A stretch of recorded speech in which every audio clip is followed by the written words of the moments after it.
Hey guys, really sorry about this. Major technical difficulties this morning.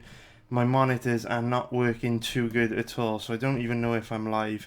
But I might just start the video anyway and see what happens. Oh, okay, there we go. Can you guys? I can see Giggsy in the chat. James McGuinness, can you guys see me? Is everything good? Yes, thanks guys. So sorry I'm a bit late today. Major technical difficulties. I still haven't, because I only live stream like very infrequently. I think this is only like the third or fourth live stream I've ever done. They're not the easiest to figure out.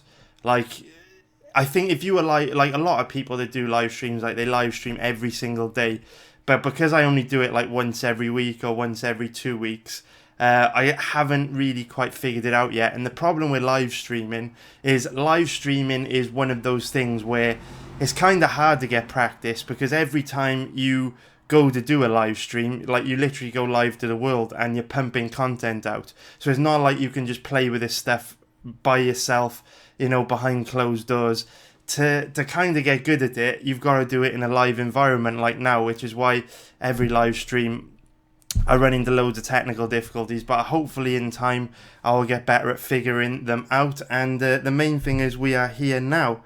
So yeah, it's a fucking nightmare doing this live stream thing, but we will get used to it over time. Absolutely no doubt about it. So I've also got to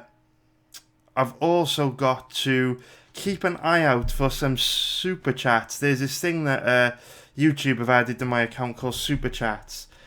So I have got to keep an eye out for those, because if I miss answering super chats, I'll get into trouble with YouTube. So if you see me glancing down a lot, it is simply because there's a new feature enabled on my account called super chats, where people can basically pay to ask questions. So I don't want to miss out on those. But anyway, you don't have to pay to ask me questions. I will answer everyone's questions as soon as we get through the prop bet section of this video. But I will keep glancing down to see if there are any of these brand new super chats that have come through. It's all very new to me. As you could tell, I'm a complete rookie. But now let's get into the first section of today's video, where we will be going through each of these fights to try and find a decent value prop bet for each one of these fights taking place at UFC Stockholm. So we're just over 2 hours away from the start of the event now, scheduled to start at 3 p.m. UK time. We are about 10 minutes to 1 p.m. So let's jump right into the first fight, which is going to be Danilo Belluardo against Joel Alvarez. Now, prop bets can be a little bit hit and miss. It really depends on how well the bookies have done their homework, because we saw on the last event, we were finding loads and loads of prop bets where the odds were just blatantly inaccurate. They were way off. You know, we were seeing great value on some prop bets, like, you know, Charles Oliveira to win by knockout at like 7.50, which is plus 650. But you don't always get that. You know, some events you find loads of good value prop bets where it's quite clear the bookies haven't done their homework and the casual gamblers haven't corrected them. But then on other occasions, the odds on the prop bets are very accurate. Now, I haven't looked into, I've just seen a bit of orange flash up out of the corner of my eye. So actually, the super chat thing, I'm not gonna get told off by YouTube. Whoops, I'm not going to get told off by YouTube for not answering super chats, because out the corner of my eye I can see the colours coming through. Very nice design there from YouTube. So big up Lewis Pratt. Thanks a lot, mate. Lewis has given the first ever super chat. Thanks a lot, Lewis, mate. I really appreciate it. Didn't have to do that though. Lewis is one of my elite members. He has been with me since August, and I believe last weekend, Lewis, unfortunately, you had your first account shut down by Bet365, but don't worry, it had to happen eventually. Don't stress it, man. Do not stress it. I will help you overcome these issues. That's all I'm gonna say. You know what I'm talking about. So let's see what the message is. Hopefully we can put our money in strong positions tonight, mate, and keep up the good content on YouTube. Thanks a lot, Lewis, mate. Hopefully we will crush it today. I do love these European events for live betting because the bookies don't really do their homework on fighters like this, so there's always a good chance we'll be able to hit some very, very juicy live bets. But thanks, Lou, for my first ever super chat. I appreciate that, mate. But back into these prop bets. I don't look at these prop bets before I come on these live streams. I literally just wing it, see what we've got available to us when I start doing the live stream and seeing what opportunities jump out at me. So before we get into the prop bets, gotta give you the speech on them. The first speech is that variance is much, much higher on prop bets.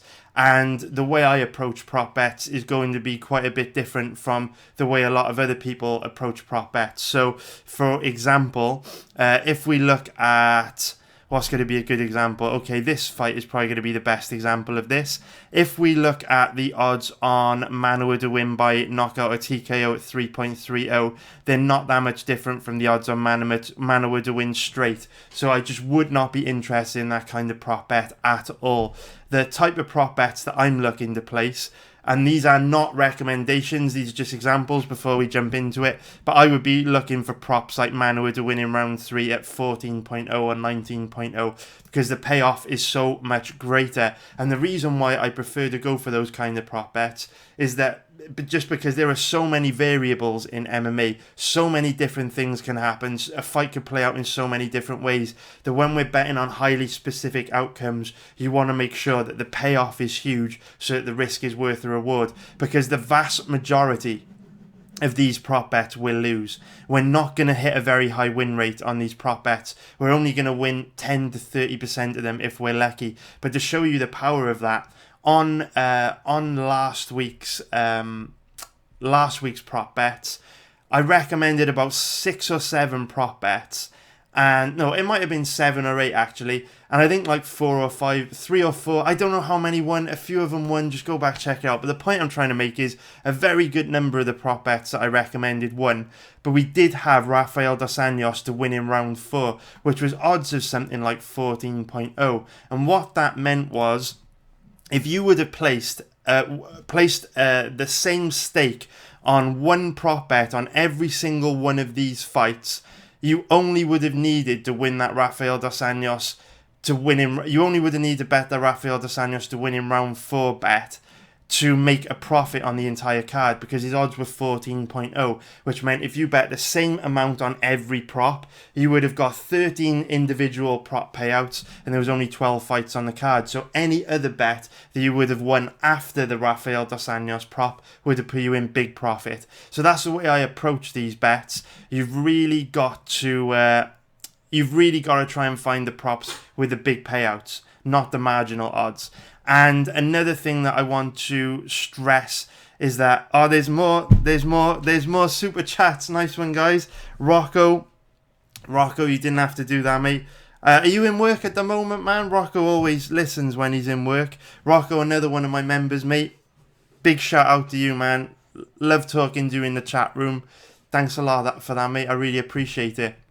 And these prop bets, guys, they are highly risky. You could place a prop bet on every single fight this weekend, and every single one of these props could lose. It's happened to me loads of times. The variance is high, so don't commit too much of your account balances and too much of your money to these props, because you could get wrecked. These props are you should use these props as a way to just make fights a little bit more entertaining to watch. If you're playing with small stakes, they are a good way to boost your bankroll, but don't take what I'm saying on these props too seriously, because there's a very, very high chance that these props could lose. Their variance is very high on them. The win rate will be very low. If you win 10 to 30% of the props I recommend, you'll be doing very well. But on any given night, every single one of them can lose. So please don't risk too much of your money on them. Now, let's get into that first fight, Danilo Belluardo versus Joel Alvarez. Let's find a cheeky little prop for this. So the first one that is jumping out at me is Alvarez to win by submission. The bookies have got it sewn up. They are smart.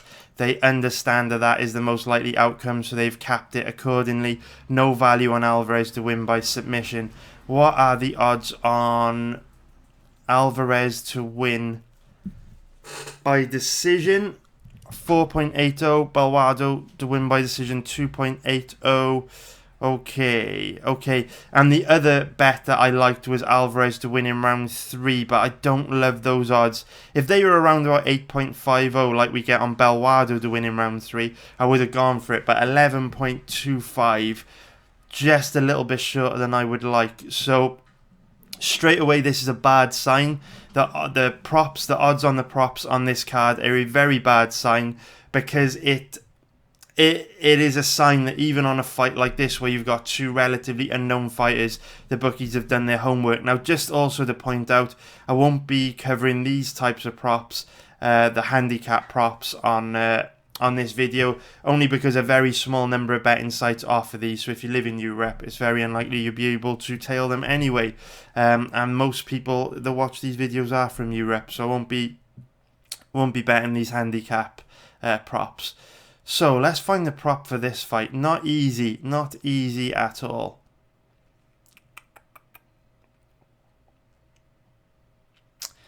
There's nothing I like on this fight, guys.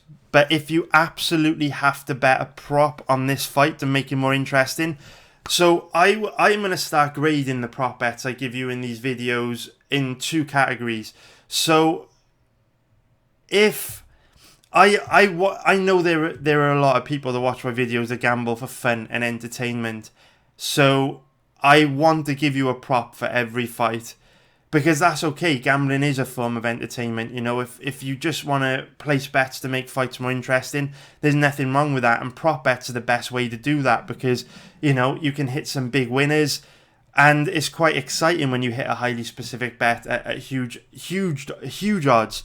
So what I'm going to do, I'm going to put these props into two categories from now on. There are going to be props that I love, that I actually think are great value and you should bet anyway, and props that you should only bet if you are looking to make the fight more interesting. And the best prop on this fight is going to be Alvarez to win by decision at around about 5.0. But I don't love it. I don't love it at all. But I think that is the best bet. Alvarez to win by decision. So if you must place the bet on this card, go for that. Must place the bet on this fight, go for that. So now we go into the next fight. Darko Stosic against Devin Clark. And I am only hoping that we get more value on this fight than we did on the last. So let's scan through these odds here. So again, not a good sign. The first bet that jumped out to me was Stosic to win by knockout or TKO. But as you can see, very little difference between the odds on him to win by knockout or TKO or just to bet him straight. So no value there.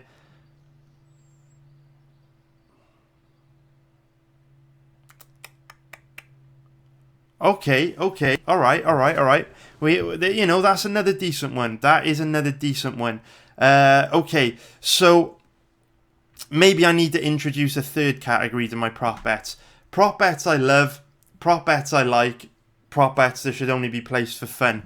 I would say Stosic to win by decision at odds of 6.25 falls into the prop bets I like. I actually think that the odds on that are very generous. I don't love it, but I do like it, because Devin Clark will try to wet blanket Stosic. He's a strong grappler. You know, Devin Clark was a JUCO All-American wrestler. If he can tie up and make Stosic work in the clinch and basically take him down and then both get into quite a lot of grappling exchanges, that will run the clock down and make the fight go closer to going the distance. So while Stosic is explosive and he hits very hard and he does have knockout power, I could definitely also see him winning by decision if Devin Clark's able to chew up big chunks of the clock in this fight by tying Stosic up and turning this into a predominantly grappling-based fight, which of course Stosic can still win if it's a predominantly grappling-based fight, because he's a strong grappler himself. So I do like the odds on Stosic to win by decision. I don't love them, but it's a reasonably good bet. So now we move on to the next fight. Malecki against Eduardo Santana. And I'm worried that we're not going to find much here. So the two bets that I like. Okay. All right, not the end of the world. Not brilliant, but not terrible either.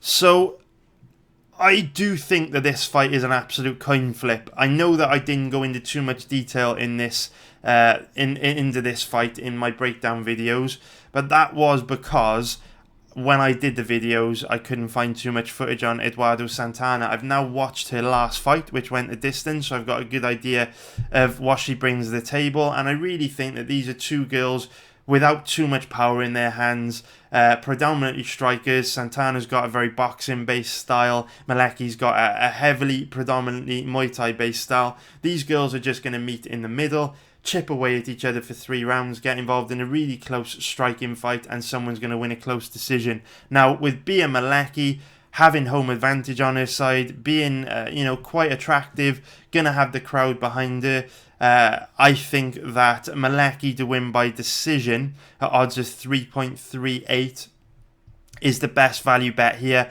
Neither girl's particularly dangerous. Neither girl has that much power in their hands. I think this one's going to go the distance. I think it'll be a close fight. So Malecki to win by decision at 3.38 isn't bad. So out of the 3 categories, bets I love, bets I like, bets that should just be placed for fun, I would put this in the like category. So we started a little bit rough with that Belwado versus Alvarez fight, but we're off to the races now. We found a couple decent bets there. Stosic to win by decision, Malecki to win by decision, and you know what? Alvarez to win by decision isn't the worst either, except he is quite an aggressive dude, so I do think a finish is more likely, but you never know. Right, this next fight, Frank Camacho against Nick Hein, and it looks like quite a lot of money's come in on Frank Camacho in the last 24 hours, call it 48 hours. He was around even money at 1.90, which is minus 110. Still trying to learn these money line odds so I can quote them off the top of my head without using the calculator. He's now down to around 1.80 on all betting sites, which is minus 125, I believe. I hope I got that one right as well. Am I doing good on the quoting moneyline odds? Yes, spot on. I will get better in time. And I just panicked because I hadn't checked for the super chats in a while. So, don't want to be getting told off by YouTube. Right, and with that, I need to bring up this fight card as well, because we might need to refer to it. Anyway, next fight, Frank Camacho, Nick Hein. What have we got here? What have we got here? Now, I did hear a few people in the chat room on my website this week talk about a potential prop bet on Nick Hein to win in round 3 because Camacho's cardio is so bad. And usually I love those props, but I don't love it on this fight just because Camacho is one tough motherfucker. Even when he is totally gassed out of his mind and in total zombie mode, he's still very difficult to put away. So I don't like Hein in round 3, even though the odds are very, very attractive. Camacho is just one tough motherfucker, and I think if he makes it into the 3rd round, he will be able to survive and get to a decision. So, what have we got here for bets?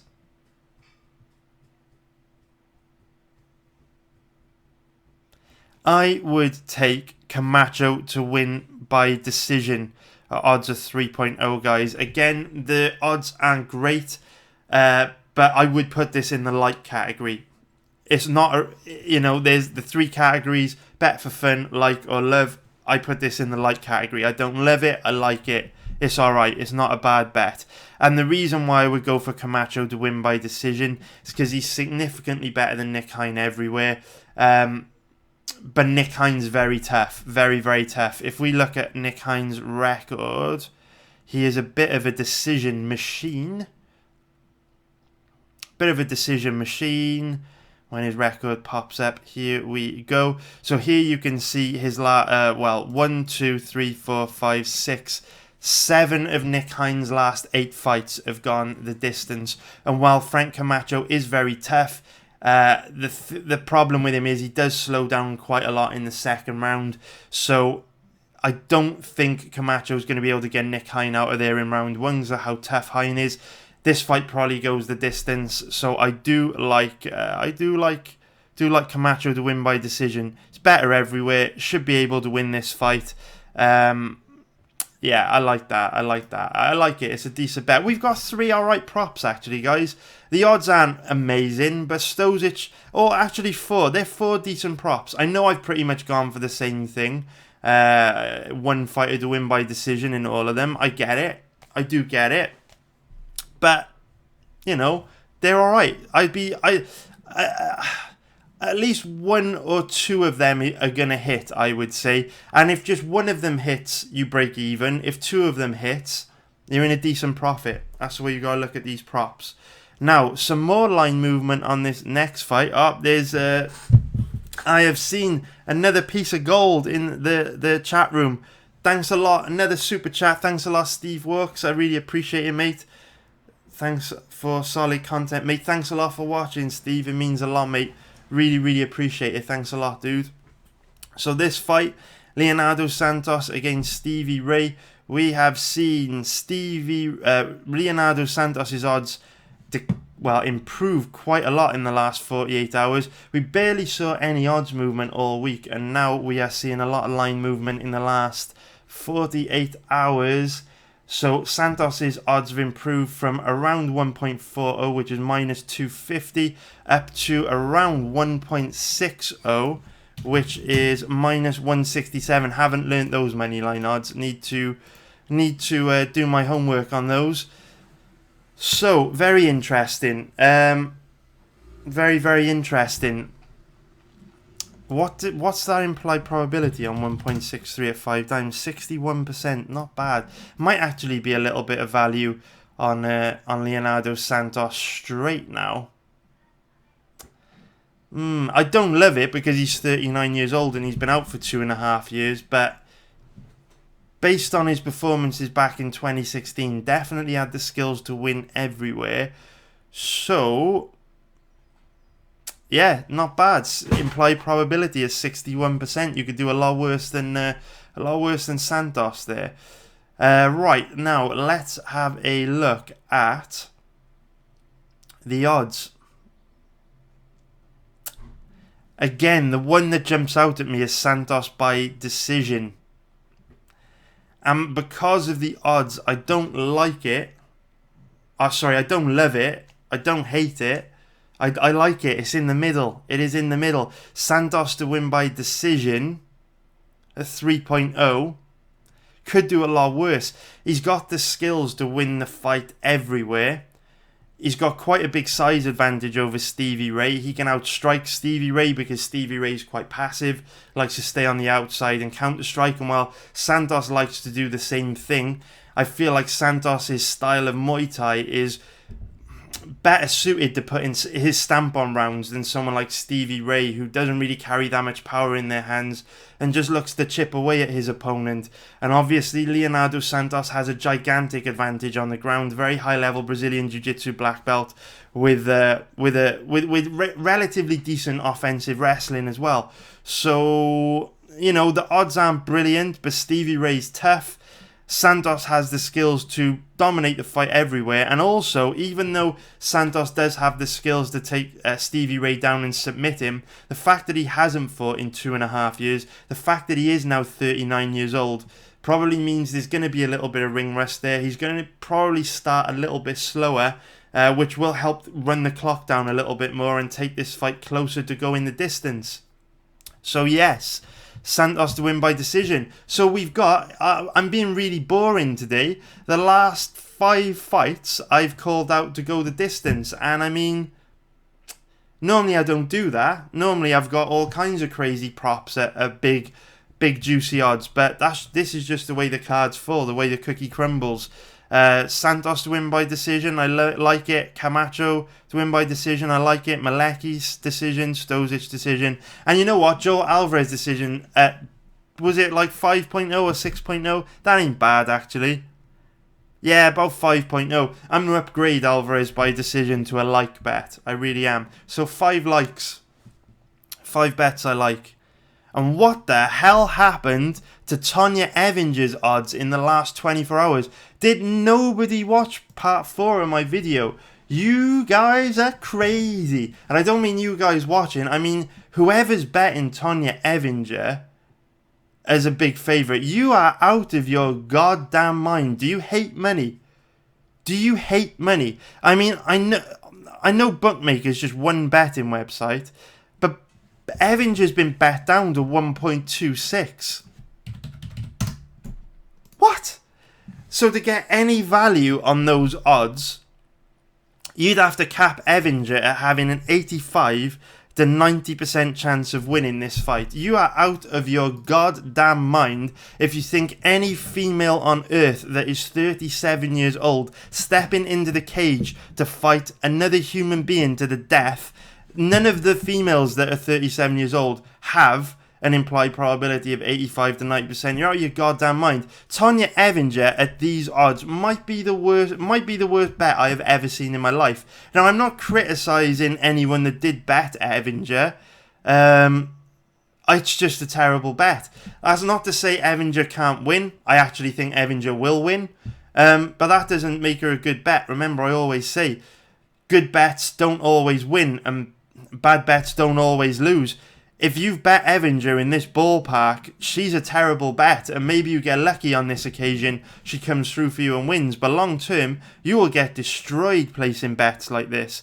Wow, whoever has bet Evinger down. So the reason why Evinger's odds have declined so much, if we look at this chart, so Evinger opened at around about 1.58, which I think was pretty accurate, because odds of 1.58 would give her an implied probability of 63%. That's minus 172. So 63%, I think that's fair. I'd cap her at around about 70%, which is why, you know, I think her odds did stick at around 1.40, minus 250 for a while. That would have been accurate. But since then, people have bet her down from 1.40, which is minus 250, down to around 1.33, which is minus 303. You're mad. You're mad. Whoever. Sorry for the little rant, guys, but this is why bookies are wealthy. This is why Bet365 are the most profitable business in the United Kingdom. This is why the CEO of Bet365, Denise Coates, is the best paid female in the world. The best paid female in the world, because they bait you into making terrible betting decisions like this. Yes, if you bet Evinger today, she probably wins. You'll get lucky and make money. You do that bet next week, you might get lucky and she'll win again. But you have to win 4 of these bets consecutively just to break even, and that is a recipe for disaster. Gotta get that off my chest, guys, because that is a really, really, really bad bet on Tonya Evinger. She straight up quit in her last fight against Aspen Ladd, didn't want to be in there, and she is 37 years old. What happens if she comes out today, eats a punch or an elbow straight on the chin, and just decides to turtle up because she doesn't want to be in there anymore, and she's just come to Sweden for a very nice elk steak in a fancy Stockholm restaurant and a fat paycheck from the UFC? You are out of your goddamn mind if you bet on Tonya Evinger at those odds. But rant over. Let's now find a prop for this fight. Let's see. And you know what? I'm a little bit annoyed, because if Landsberg, it's too late in the day for me to do this now, but if Landsberg was around 3.60 earlier in the week, I probably would have bet her.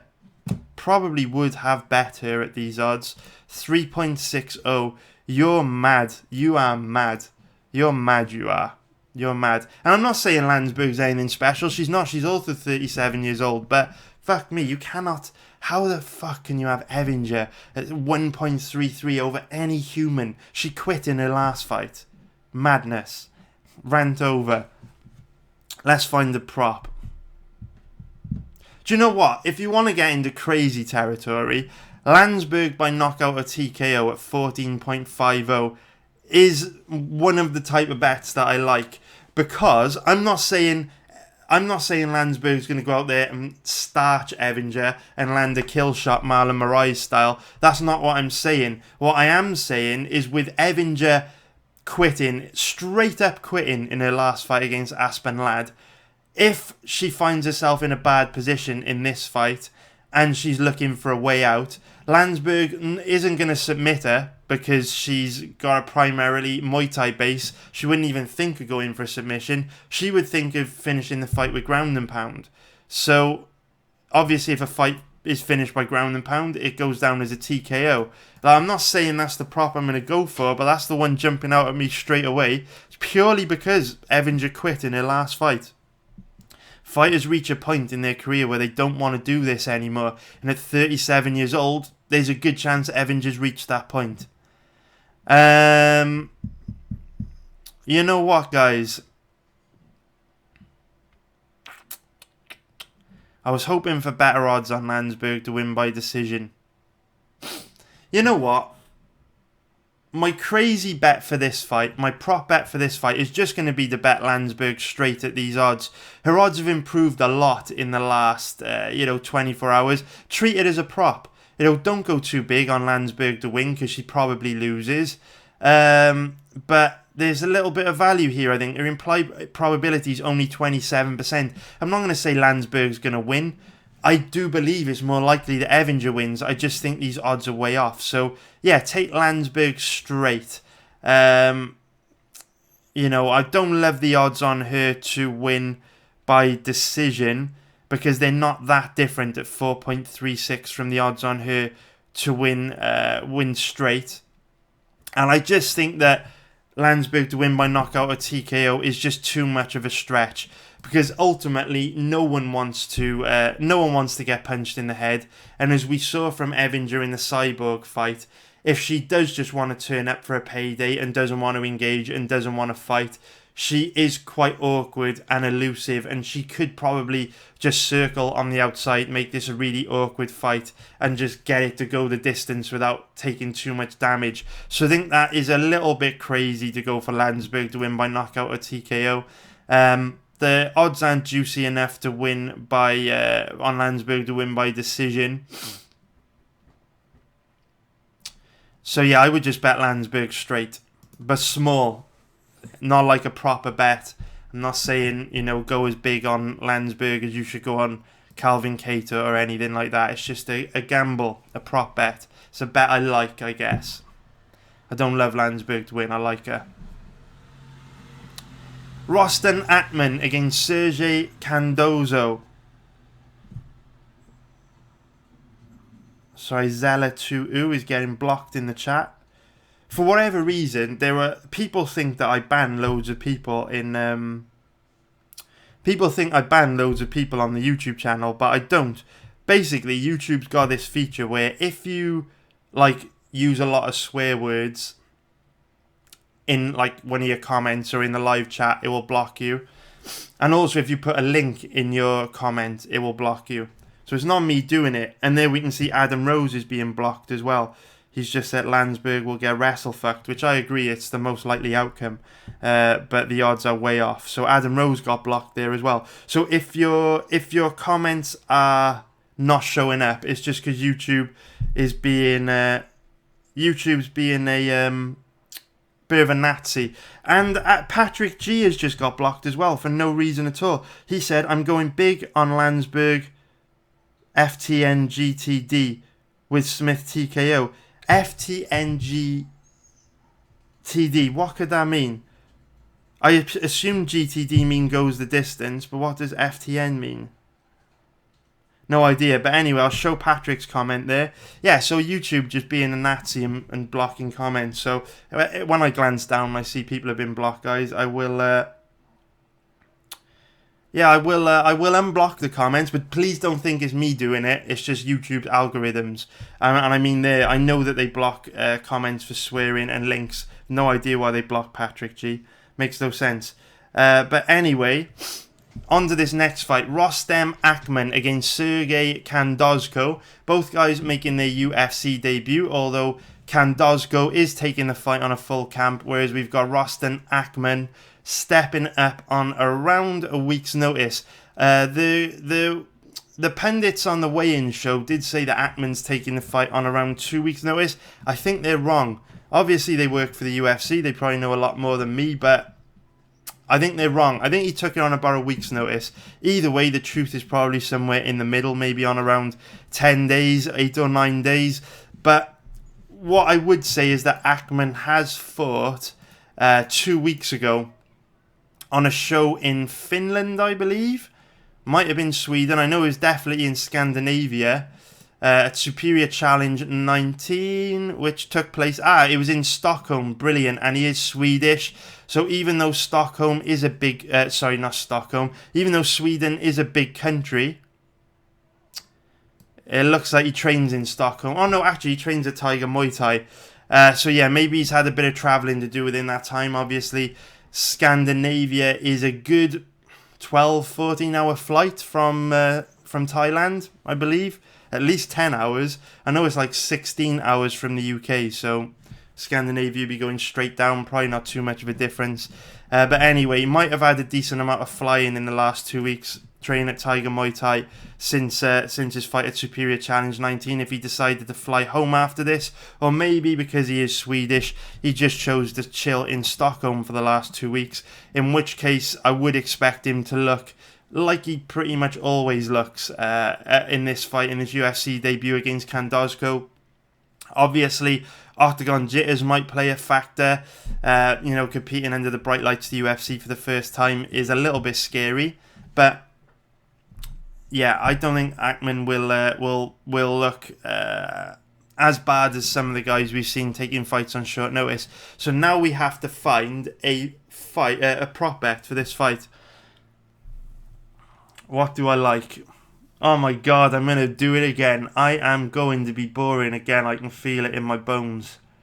I am going to go for Akkma to win by decision. I'm sorry, I did it again, guys. I did it again.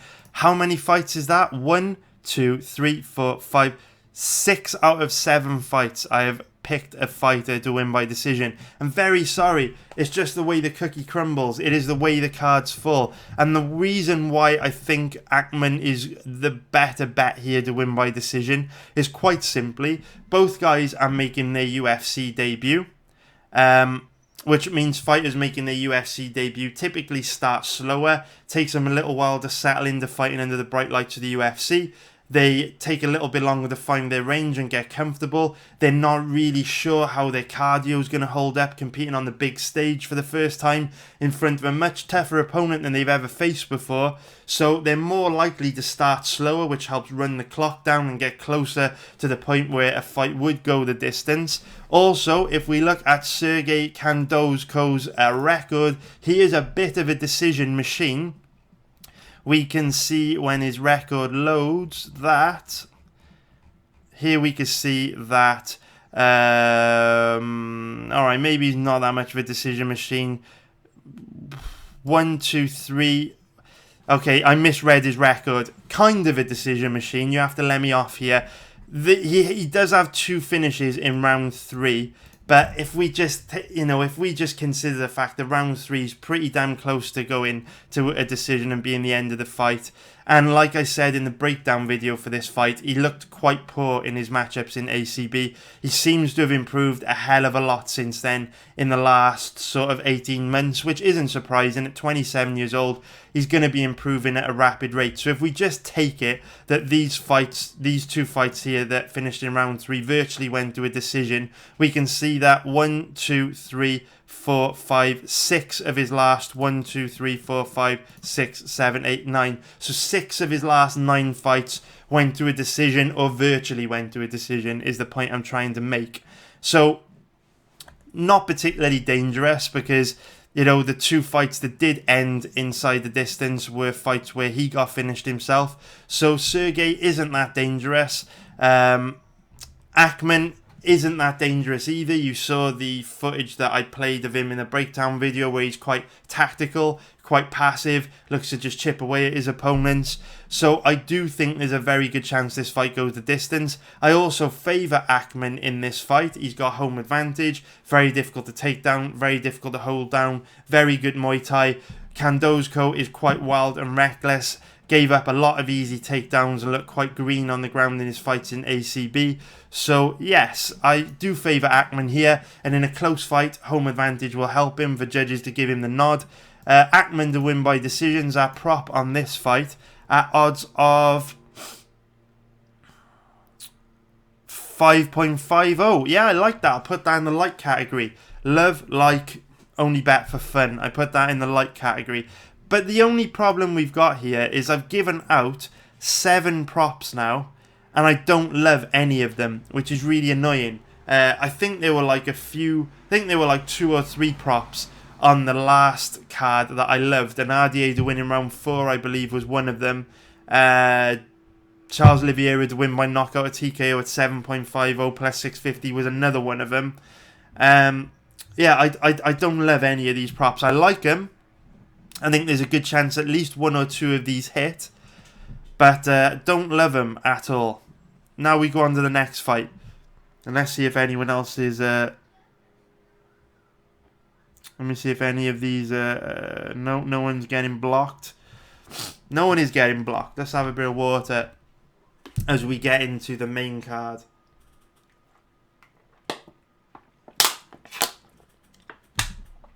Okay. Tamer against Sung Bin Jo.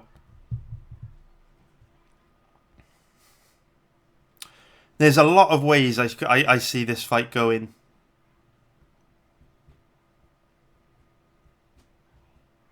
There are a lot of ways.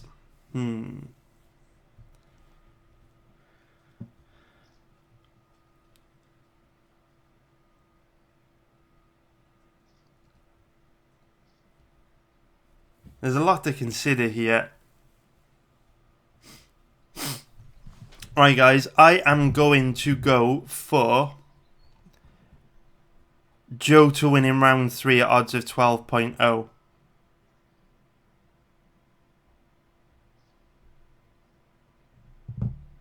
And I would have liked to have taken Joe to win in round 2 at 5.50. But the odds are trash, to be honest. So the reason why I like Joe to win in round 3, and I definitely again put this prop in the like category. So I like Joe to win in round 3 just because we know Daniel Tamer's cardio is absolutely garbage. And one of the reasons why it's garbage is because he's a hothead. He's very aggressive. I mean, you've seen him at the weigh-in yesterday with his brother David Tamer, and they were jumping around on stage, going crazy. Do you know what I mean? Just looking like a couple knuckleheads, you know what I mean, that have just got into a bar fight. And that is the reason why he gasses out so fast. It's not so much he's got bad cardio, he just adrenaline dumps because he psychs himself up so much and he fights in a rage, which means, you know, he just adrenaline dumps. And it's often after, into the second round, you know, he comes out wild and aggressive in round 1, full of rage, and then when that wears off in between rounds, he comes out in round 2 much flatter because he's adrenaline dumped. Now, the reason why I think Joe to win in round 3 is a decent bet here is because it covers us across a few different situations which might occur. So I just said with Akkma and Kendal, debutants are more likely to start slower while they pace themselves and find their range and their rhythm. So I see that happening with Joe. Even though Tamer may come out and push a crazy pace, it'll probably take Joe a little bit of while to settle into a rhythm, so he may start to struggle early, which means that would take us into the second round. You'd also anticipate that with Daniel Tamer basically losing all his fights in the UFC due to gassing out, that he would have addressed that. I mean, sometimes fighters are really dumb and they never tighten up their weaknesses, but you've got to give him the benefit of the doubt, and hopefully he will have gone back to the drawing board after his loss to Chris Fishgold and realised that he needs to start pacing himself better. And he needs to work on his cardio. You know, he lost to Danny Henry because he gassed out. He was outclassed by Julio Arce, but he also got tired in this fight. And he also gassed out bad towards the end of the first round against Fishgold. And I mean, when you get out-cardioed by Fishgold, who also has bad cardio, you know you've got a problem on your hands.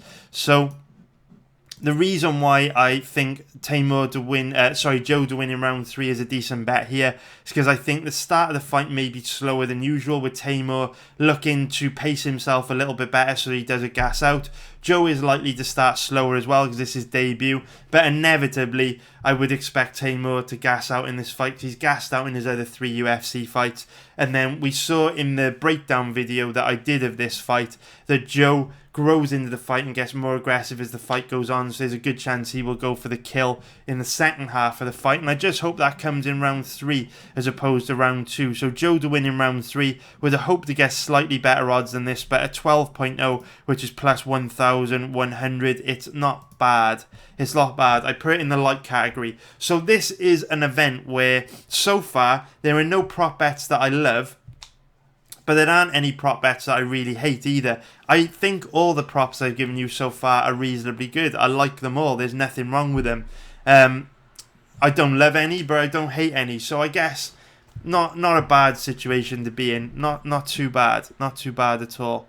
So now we go into the next fight. Giagos against Tamer Hadzovic. Oh, I can feel what I'm going to do here. I know what I'm going to go for here. You can guess what I'm going to go for. Let's have a look.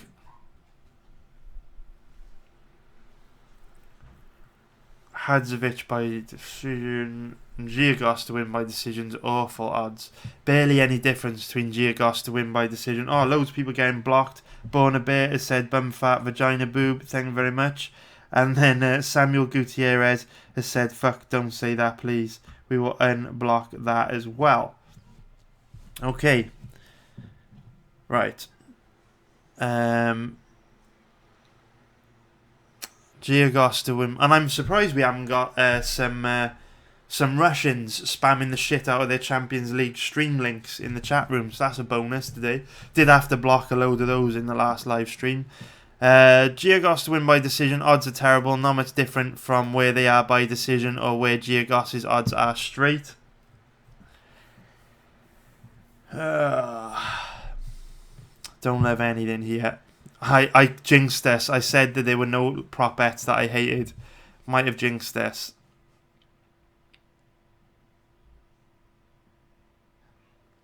Okay. I would recommend going for Hadzovic to win by decision at odds of 3.48. That's what I would go for. I would go for that. And I will put that in the... I'll put it in the like category. I like it, but if there was like a league table of all the prop bets that I like, this one would be down the bottom. So I like it. I don't hate it. I don't love it. I like it. But if there was a rank of all the prop bets I've given you in this video, this one would be ranked the lowest. I like this one the least. I like this one the least. My nose is itchy. People are cutting grass outside. They've got the windows open. That's why you see me messing with my nose a lot. Bit of hay fever kicking in. But yes, Hadzovic winning by decision. That's the one you've got to take. And the reason why I'm going to go with Hadzovic by decision, even though I don't love it, is because we are under a new era of judging in MMA, which came into effect in January 2016. But now we're seeing more and more judges use the new scoring criteria.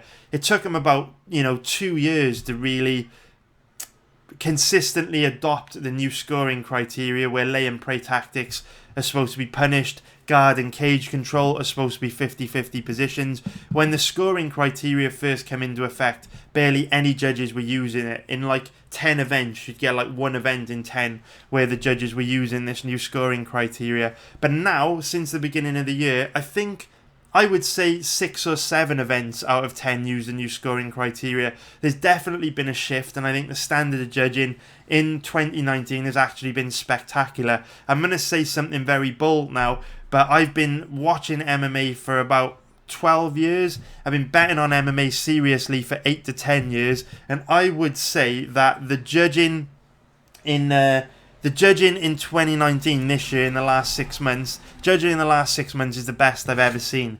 More and more judges starting to use the new scoring criteria, which is great. And the new scoring criteria does favour Hadzovic in this fight, because even though his takedown defence is spectacularly bad, Hadzovic has some of the worst takedown defence I've ever seen. It is possible that he could have made big improvements to his takedown defence in this fight, in which case it would be a difficult matchup for Giagos if he can't get this fight to the ground. But having said that, when Giagos does get takedowns, he doesn't really do that much with them. He just looks to kind of lay on his opponents, and those sort of tactics are supposedly punished under the new scoring criteria. So if the judges in Stockholm today are using the new scoring criteria, that would go against Giagos, which makes it more likely that the good work that Hadzovic does with his striking will be the difference in this fight. Also, there's a chance Hadzovic will have improved his takedown defense, in which case it's a very difficult matchup for Giagos. So yeah, probably more likely Hadzovic wins by decision at 3.48. I don't like it, but it's alright. And I don't see Hadzovic getting a finish, just because Giagos is a tough motherfucker. Similar to Camacho, he slows down and gasses out in every fight. So when he does slow down and gas out, he's still difficult to put away, just because he's so used to being tired that he kind of knows how to fight tired. It's still tough to get him out of there. Adam Rowe's been blocked again for saying fuck. There you go, mate. Unblocked. Okay. And now we go into the next fight, which is going to be Alexander Rakitc against Jimmy Manuwa. Let's take a look what we've got here. What have we got here?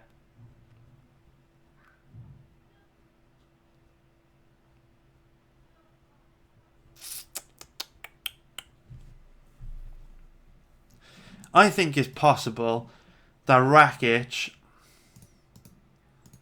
honeydicks everyone today and plays dirty and takes Manuwa down and grinds him out.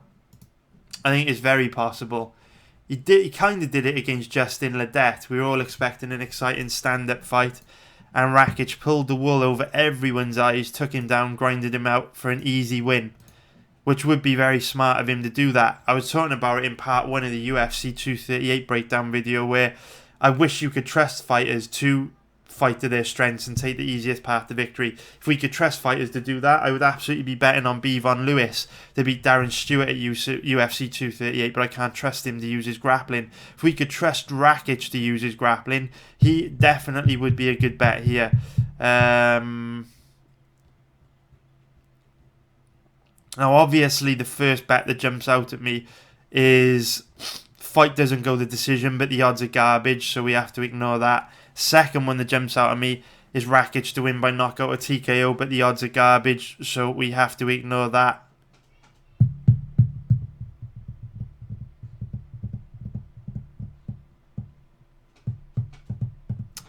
Rakitc in round 2 isn't great either. Ugh. Don't love it. Now, we started strong on these props. Lots of bets I liked, but I didn't really like Hadzovic by decision. I'm not liking much here. Oh. Alright, what I am going to do is go for...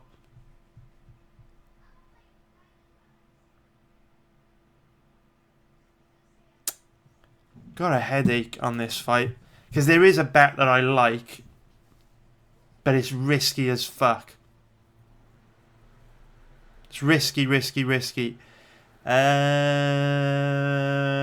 I say it? It's risky, guys. I'm not gonna lie. Risky as fuck.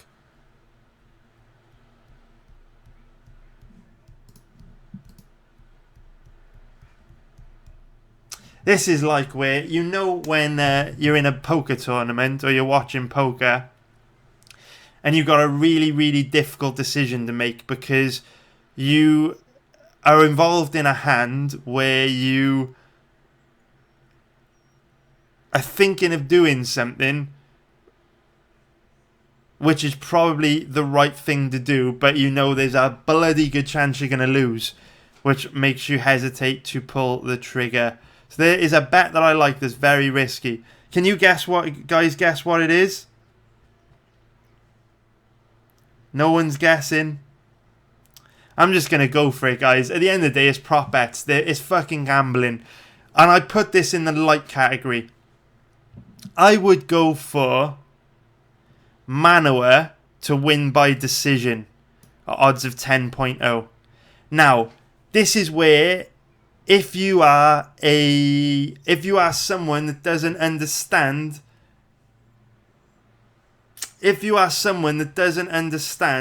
what am I trying to say? If you are a person that only works in absolutes and black or whites, and you want right or wrongs, you might be laughing at me now and say that that is absolutely ridiculous. Why the hell would you bet on Manuwa to win by decision? But like I said, for the speech I always give at the beginning of these prop bet videos, the whole objective of placing these prop bets is to try and take on a lot of risk but get a big amount of reward for that risk. Because if this bet wins, you've virtually broken even if you place the same stake prop bet on every single fight. There's 12 fights on this card, and the payout here is odds of 10.0. So if you only were to win this bet, you'd virtually break even. This is the kind of bets that I absolutely love for prop bets. And yes, it's risky. Yes, it probably does lose, but the payoff is definitely worth it. Now, the reason why I am liking Manuwa to win by decision here, there are a couple of reasons. The first reason being, Manuwa's a very good boxer, a very good kickboxer.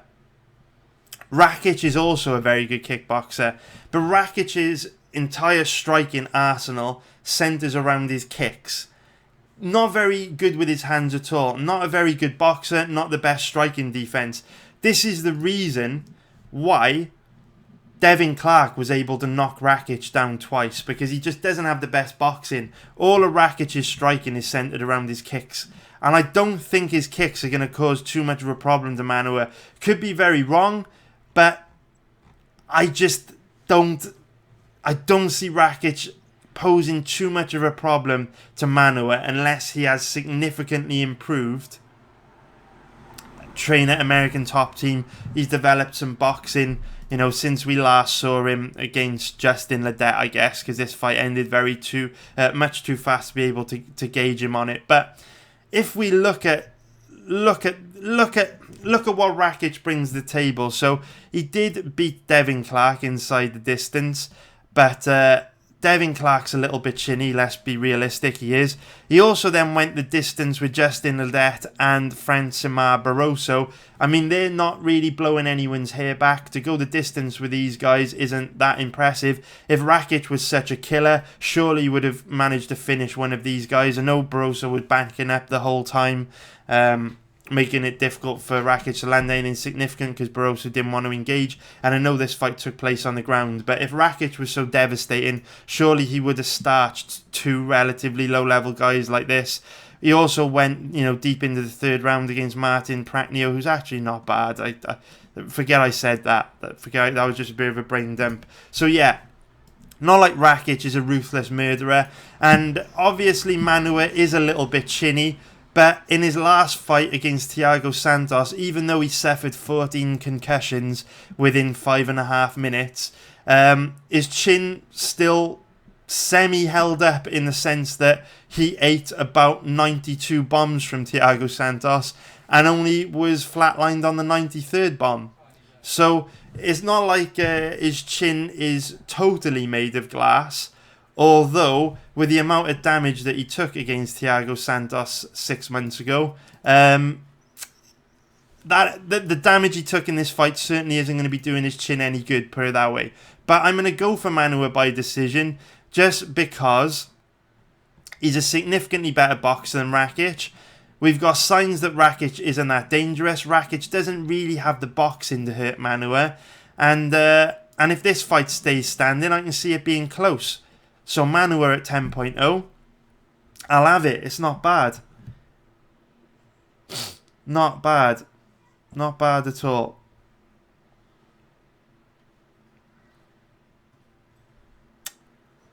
So, yeah, that's obviously the riskiest bet I've given you guys. But if you hit that, If that bet hits, we go virtually break even on prop bets straight away, even if we lose every other single one of them. So those are kind of props I like, but it's high risk. Please do not cry like a baby if it loses. It is very high risk. Cannot make that clear enough. Next fight, Chris Fishgold versus Makwan Amirkhani.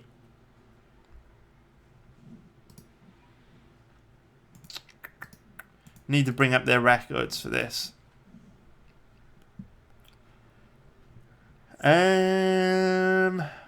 God, the prop bets have definitely got much ropier since we moved to the main card. We started strong. I liked all these props I was giving you for the first half of the card.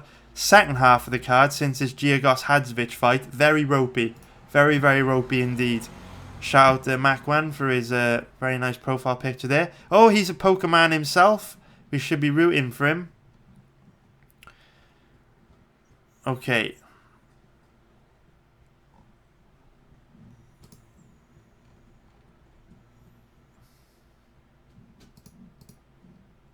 What should we go for here?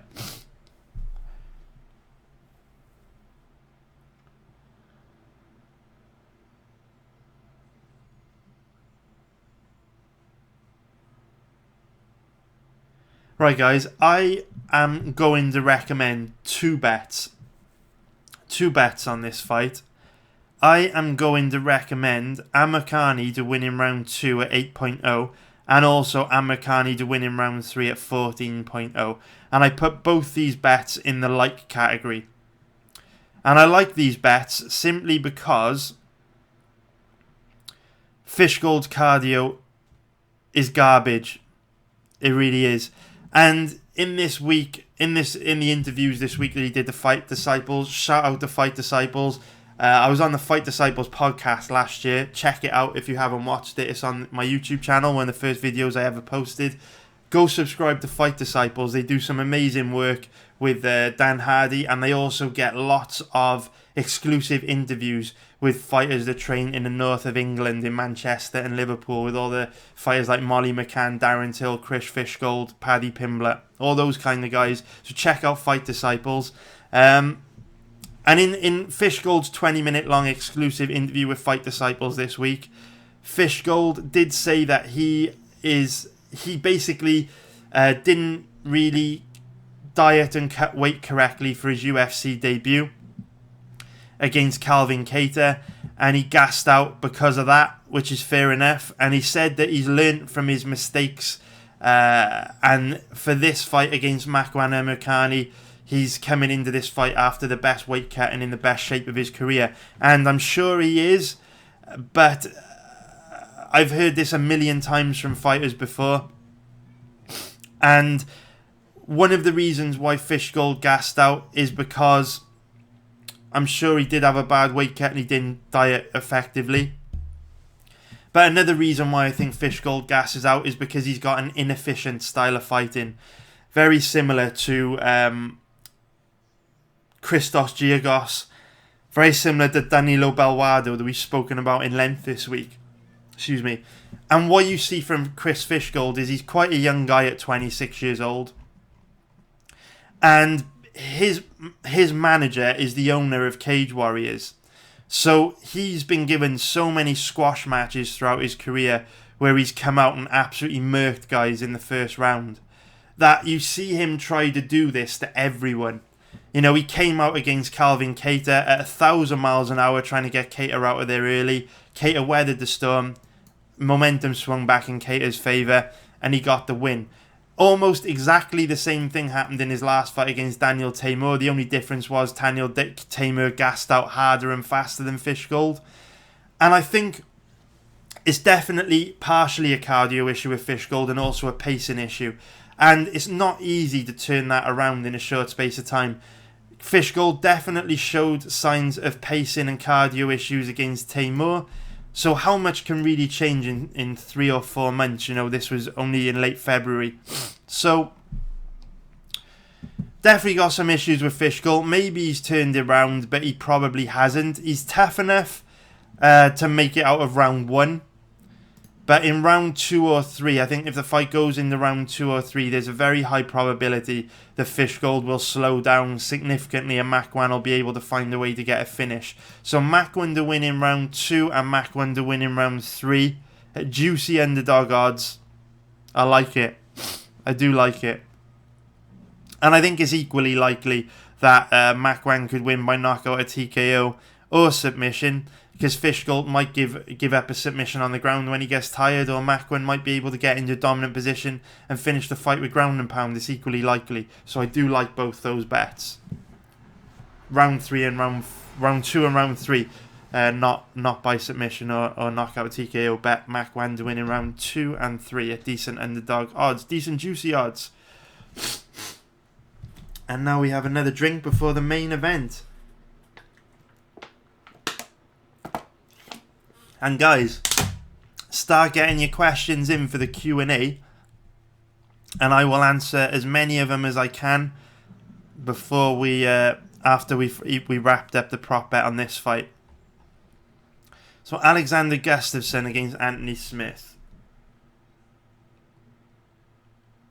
God, I don't know.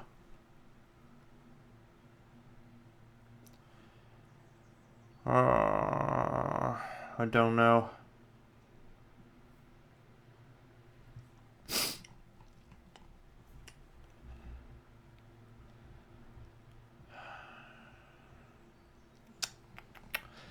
The bet I liked is rubbish. The odds are rubbish on the bet I liked.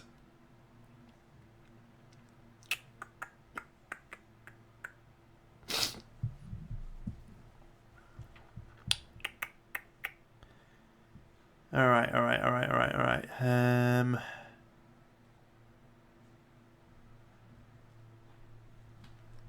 All right, I would go for, and I don't love this bet. I really don't, but I would go for Gustafsson to win by decision, but the odds are shit. The odds are really shit. If you absolutely have to bet this fight, bet on Gustafsson to win by decision, just because I think Anthony Smith showed against John Jones he's so damn tough. I believe Gustafsson will find it hard to get him out of there, but I also believe Gustafsson has the skills to win quite comfortably everywhere. I was thinking of going for Smith by knockout or TKO, another crazy outlandish bet like Manuwa to win by decision, but the odds just aren't very good. So, because there's nothing there, I don't think Smith to win by submission's that realistic. I would go for Gustafsson to win by decision, but I don't love it. So that is it, guys. Let's get into the Q&A. So the first question we've got is from Kex, K3KZ. Also, are you saying we don't see any KO this weekend? No, mate, I'm not saying that.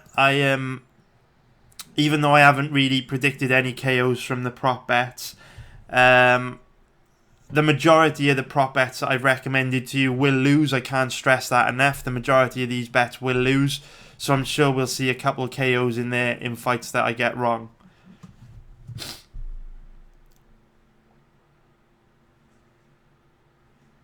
Jeff MSJ has asked, will anyone recap all the bets in commentary? Unfortunately, mate, as soon as this live stream ends, I'm going to have to go and do live commentary for my elite members, so I won't be able to do that. But maybe in time I can find someone to do that. But I won't be able to do it for this event, sorry, mate.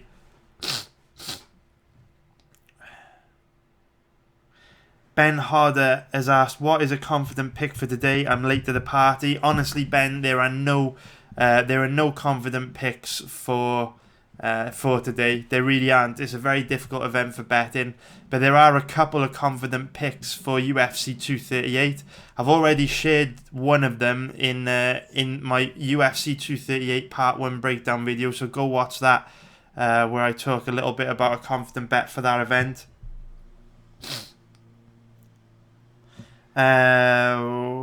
Nora Mack has asked, putting a fun bet on the Champions League tonight. Yeah, I am going to be betting Liverpool to win in normal time, mate. Stephen Hartley has said, Makwan to win round 3, 17.0 on bet 365. Those are very, very generous odds. So Tony Picks MMA has asked, top 3 picks for a parlay together, including prop bets. I don't care for low percentage. I want the juice, and that's it. Okay, interesting.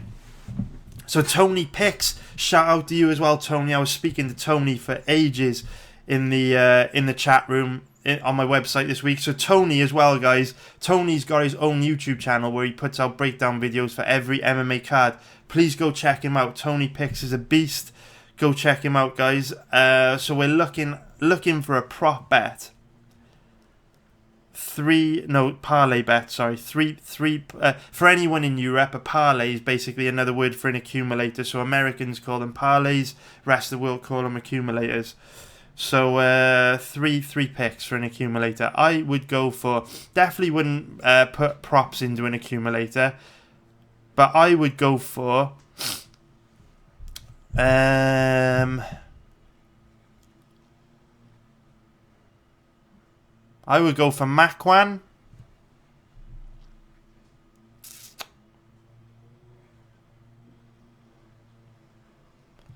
Makwan. Camacho. And I'm torn between Stosic and Akkma. So Makwan, Camacho,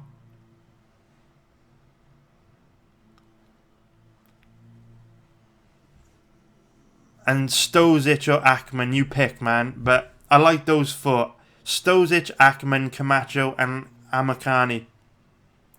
I think those are the four fighters I'd feel most confident in this weekend. Patrick G has asked, do you think Giagos can get KO'd? I missed that bit. Giagos can get KO'd, but he's got a great chin and he's very, very tough. I do feel like it's unlikely Giagos gets KO'd. I do really feel it's unlikely. Ben Hodder has asked, which fights do you think are not going to go the distance? I think Fishgold versus Amakani will end inside the distance. I think Tamer versus Joe will end inside the distance. And that's about it. I do see a lot of decisions on this card. But again, I could be wrong. Every single one of these fights could end inside the distance. It's very difficult to be... It's very difficult to be right when you increase the number of variables. So when we start to talk about the outcome of fights, it's very difficult to get more than like 20 or 30% of them right. Like when we're talking about actual bets, 60 to 70% of the bets I give you on my channel will win. But with prop bets, no. Loads of them will lose. When I do the deep breakdown videos like I did on Calvin Cater yesterday, if I tell you someone's a good bet, they're a good bet. They're probably going to win. 6 or 7 times out of 10 they're going to win no matter what the odds are. But with prop bets, a lot of them are going to lose. So Ben Mooney has asked, are you going to open up more memberships on your website? So you can sign up for a VIP membership on my website. I can have an unlimited number of those because they basically just for my pre-fight bets. But elite memberships are tricky. So I have to cap the number of elite members I have to 30 people just because I share my live bets with my elite members. And if ever you've done live betting yourself, you'll know that the more people that try and bet the same thing at the same time, the faster the odds decline or become suspended. So in order to make sure that everyone can place my live bets, I need to keep the numbers small. So at the moment, I won't be able to increase the number of elite members that I've got.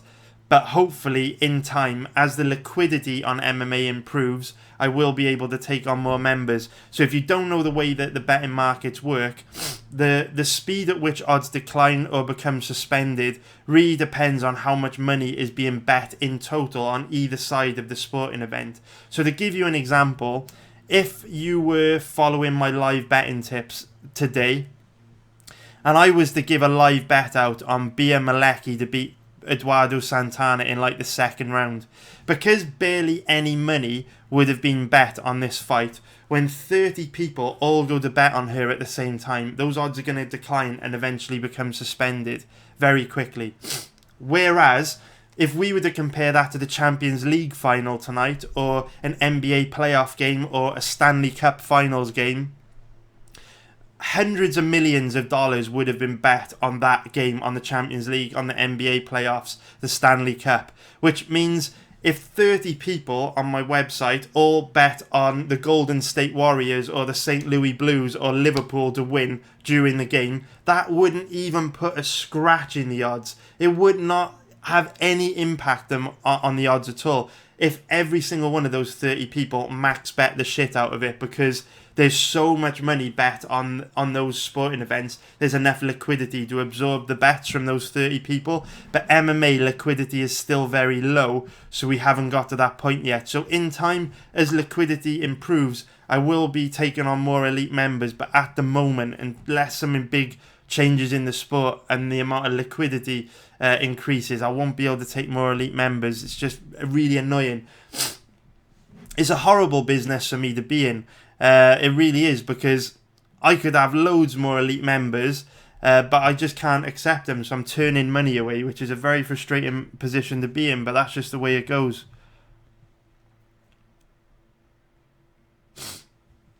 Thomas Molyneux has asked Sunbin Joe by sub or decision. Thomas Molyneux, I actually think Sunbin Joe to win by knockout or TKO is the most likely, because when Daniel Tamer starts to get tired, I think a win by knockout or TKO will open up for Joe. We saw him very aggressive in some of his past fights with the footage that I showed you in my breakdown videos. So I think when Tamer starts to get tired, I think Sunbin Joe could get a finish with volume of strikes, opposed to one kill shot that he would land. WrestleMan UK has asked, what are your thoughts on Aspen Ladd versus Jermaine de Randamie? I haven't researched that fight yet, so I might change my mind after I research it. But it's a very, very 50-50 fight for me. Classic striker versus grappler matchup. Jermaine de Randamie is in big trouble if the fight goes to the ground. Aspen Ladd is in big trouble if it stays standing. We saw her getting lit up by Sahara Eubanks in the third round of her last fight, and we know that Jermaine de Randamie is at a much higher level striking than Sahara Eubanks.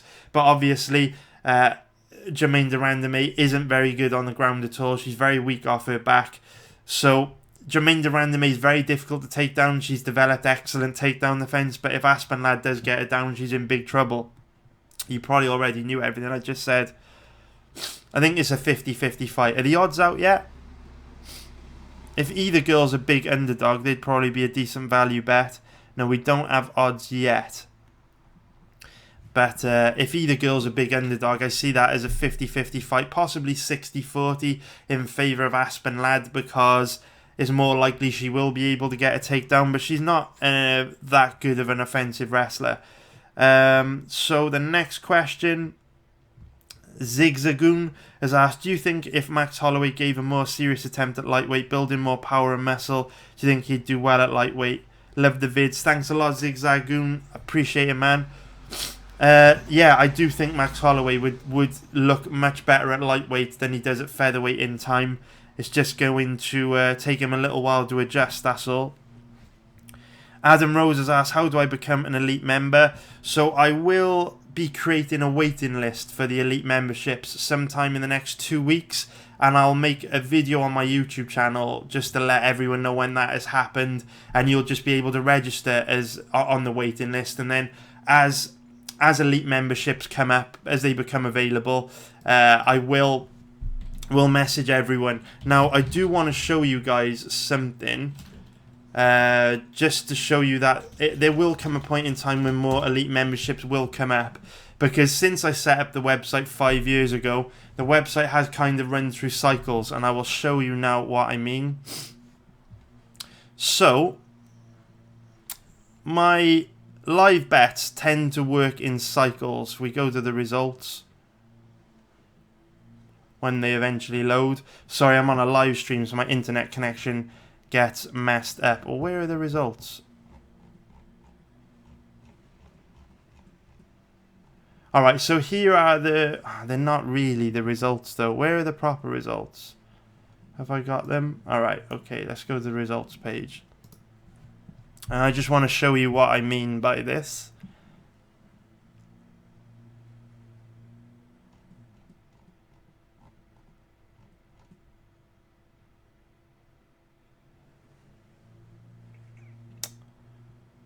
Alright. So here, if we look at the results, what you can see is we consistently have made money over the last 5 years. Boo, boo, boo, boo, boo, boo, boo, boo, boo, boo, boo, boo, boo. Loads of money, all good. But about once every year, we hit a flat run. So here we can see from, call it, March 2018 to about December 2018, we didn't make much money. So that would have been about a 6-month flat run. There was another one here where from April 2017 to about September 2017, we didn't make much money. And I guess in the last 5 years, those are the only 2 flat periods. But what I've found is, during these flat runs of like 3 to 6 months where we float around break even before going on another huge profitable run, people don't manage their money correctly. They lose faith in me. They lose confidence. They get frustrated because people hate losing. And during those times, we lose a bunch of members. Sort of like 20 to 30% of the elite members leave, which opens up the door for new people to come into our community. So we've been absolutely crushing it since September. I think we've only had 1 losing month now since September. But inevitably, everyone hits bad runs. There will come a point in time over the next year where I'll hit a flat run of results. We'll get a load of people leave, and that will open up spaces for new people to join us. So I don't know when new spaces will come up for elite memberships, but I'm pretty sure that they will come up because people leave sometimes. What I will say is that I've been absolutely crushing it, like I say, since September. We've only had 1 losing month since September. If you would have followed my pre-fight and live bets since the beginning of the year, you would be up over 100 units since the start of the year. So huge profits in the last 5 months. But what I would say about people is people love you when you're winning. Everyone loves me when I'm winning. No one wants to leave. I literally haven't had anyone cancel their elite membership in about 6 months. Because I've been consistently winning, but you would be amazed how fast people jump ship when you start losing. Like if I have 1 or 2 consecutive losing months, people will leave. You know, I'll get 4 or 5 people leave, despite the fact that I have been fucking crushing it for the last 5 years. Absolutely crushing it. Literally crushing it. I have crushed it for 5 years, but I guarantee if you get 1, 2 or 3 consecutive losing months, or 1, 2, 3 months where I float around break even, people lose faith and they leave. So elite membership spaces will come up. Get on the waiting list. People will leave because they are dumb and they don't like losing and they don't know a good thing when they see one. So jump on the waiting list. I'll do a YouTube video about it. And yeah, there will be spaces coming up. I just don't know when they'll be. Unfortunately, we're probably going to have to hit a bad run in order for spaces to come up. Because, like I said, I've been crushing it since September. But bad runs are inevitable. I tend to hit on average 1 really bad run every 1 or 2 years, where I'll float around break even for like 3 to 6 months. You know, the last one was midway through last year. Before that, early 2017. Before that, we hadn't really had a bad run ever since I started tracking results. So we'll see. We'll see. There will be more spaces coming up, though, I guarantee it. People love to jump ship when I hit a bad run. So Lurkins Canal has asked, when I bet on UFC, I always lose because I bet on the dude that looks dangerous, but do always jump into the roulette and bet all in to even out my money again. Any tips? Wow. So Lurkins, I think Lurkins is saying that he bets on the guy that looks the most dangerous. So does that mean like, I don't want to be a dick. Do you bet on the guy that has like the best tattoos or something? Do you see like Jimmy Manuwa covered in tattoos? You think he looks hard, so you'll bet on him? That was a joke. It was a really bad joke. I'm sorry. But it sounds like, mate, you are just, it sounds like you're just gambling, really, man.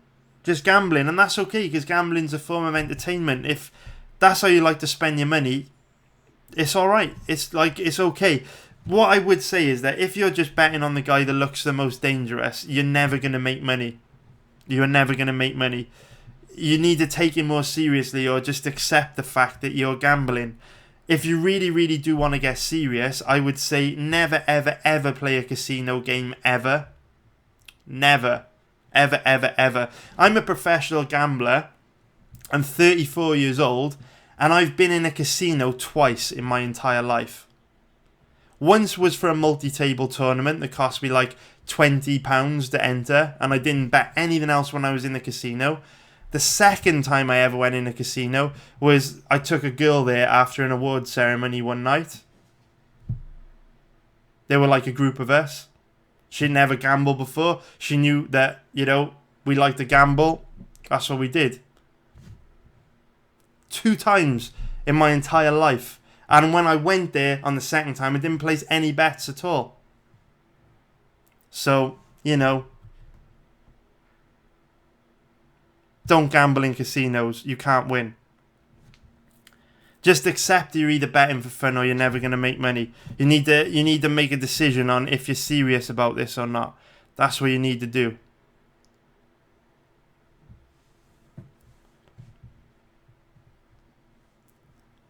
So extra, it said, do you like the Tony Ferguson meme?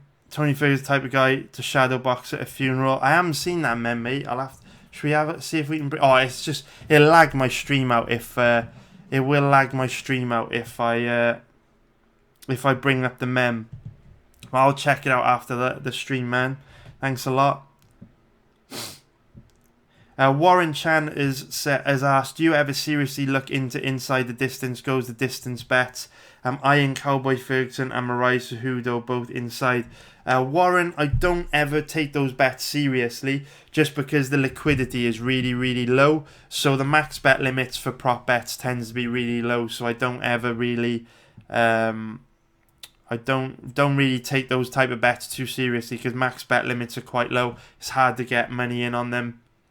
Big money in on them.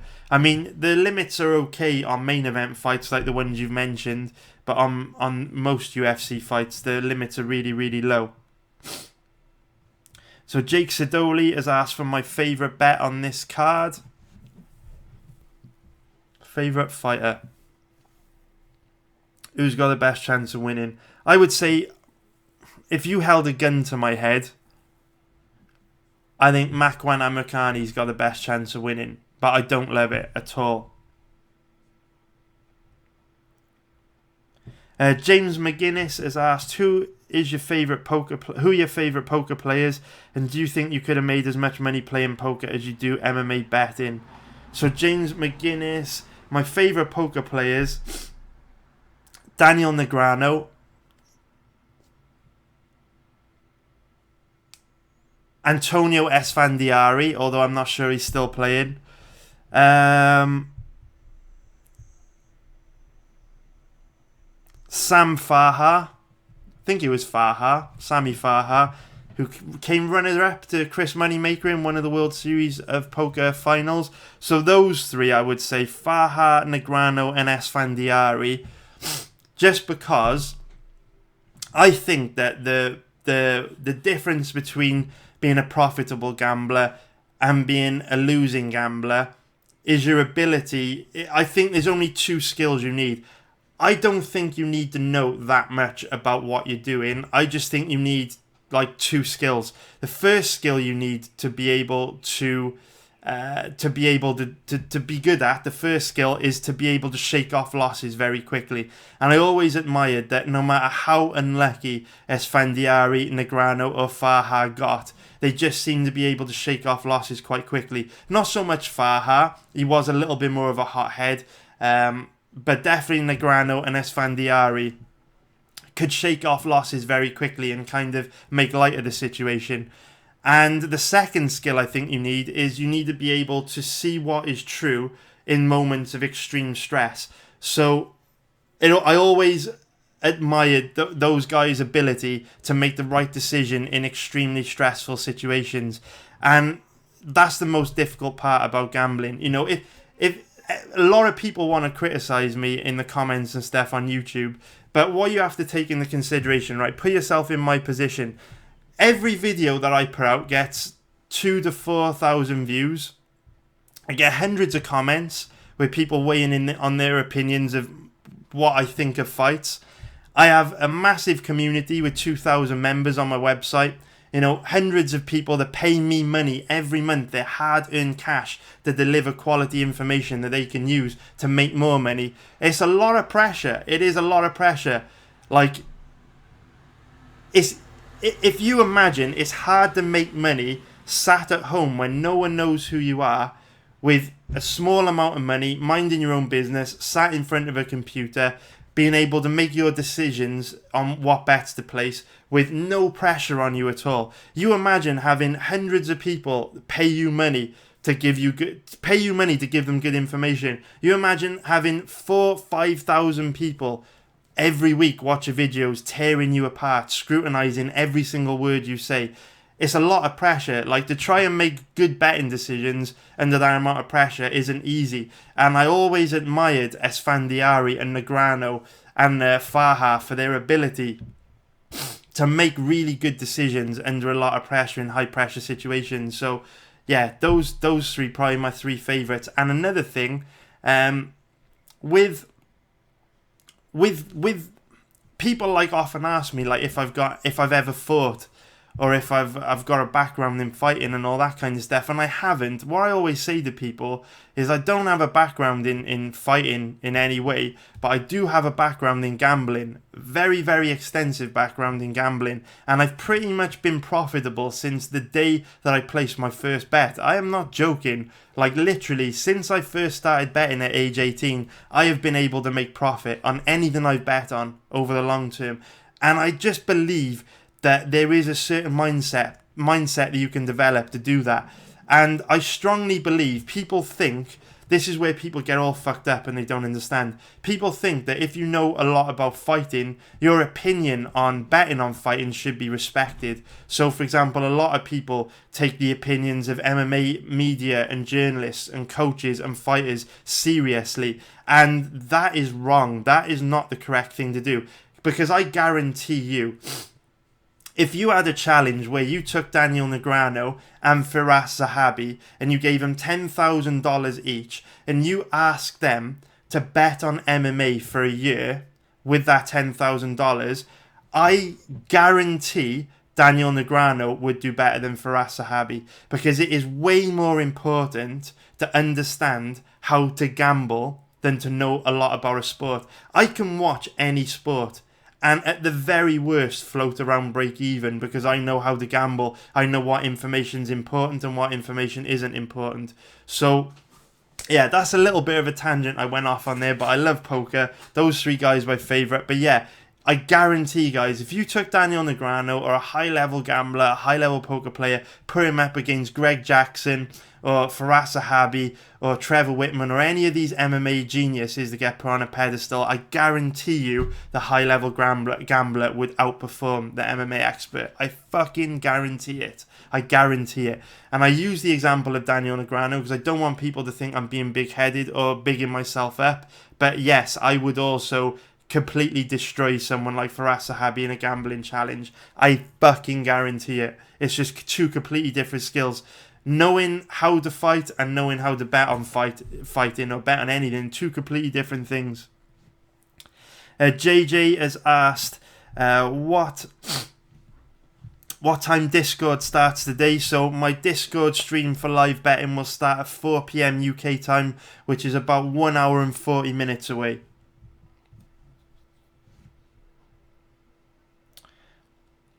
Ollie Thomas has asked, not MMA related, but you ever been down to Pembrokeshire, about 2 hours west of Cardiff? Loving the content, by the way. Thanks a lot, Ollie. I appreciate it, mate. I haven't really been down to Pembrokeshire, but I am going to start doing car related content soon. And I know Pembrokeshire has got some amazing coastlines, some amazing driving roads. So I've kind of like, I'm going to be doing car review videos where I want to kind of like review interesting cars and performance cars for the channel, because cars are a huge passion of mine. And quite a lot of my friends have got like interesting cars or performance cars. So Pembrokeshire's definitely an area I'm eyeing up to shoot one of these videos. Like, we'll get the fucking drones out, the whole shebang, and that'll be pretty cool. So like Brecon, Snowdonia, Pembrokeshire, these are all the areas that I'm eyeing up. For the test run, I'm probably going to do the first video in Brecon because it's closer to me. Yeah, I'll definitely be coming to Pembrokeshire soon, man. So Thomas has asked, do you think the day job is dying? So many people now are able to make money by using the internet and staying at home. Yes, man, definitely. So, yeah, the day job's definitely dying. I think the difference is, though, like, when you're coming up in, like, the 80s and the 90s, like, if you wanted to, like my job, right? So my job is, I make some money from gambling. I make some money from my website. I make some money from advertising. 3 different income streams, which would not have been possible up until very recently. Like, if you think about it, I would not have been able to do this job 10, 15 years ago because the information wasn't available online. Like, now, if we think about it, like, I truly believe the only way to make money in this game is by spending a lot of time researching fights and studying footage. Like, up until very recently, like the last 10, 15 years, it wouldn't have been possible to find this information online because the internet wasn't at the point where you could do that. You know, it would have been impossible. So, yeah, I think the world's changing. There's definitely new opportunities popping up. Like, I wouldn't have been able to do what I do 10, 15 years ago. And I'm sure in another 10, 15 years, there's going to be loads more jobs created from stuff that we don't even know yet. Stuff that we don't even see coming because the world is changing. So, yeah, 100%. I think the world's definitely changing in a big way.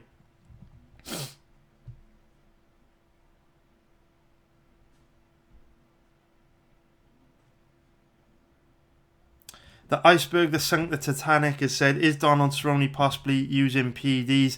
Very suspicious with his recent run of form. Yeah, it's possible, man. I mean, he did get popped for using diuretics to help him cut weight a few years back.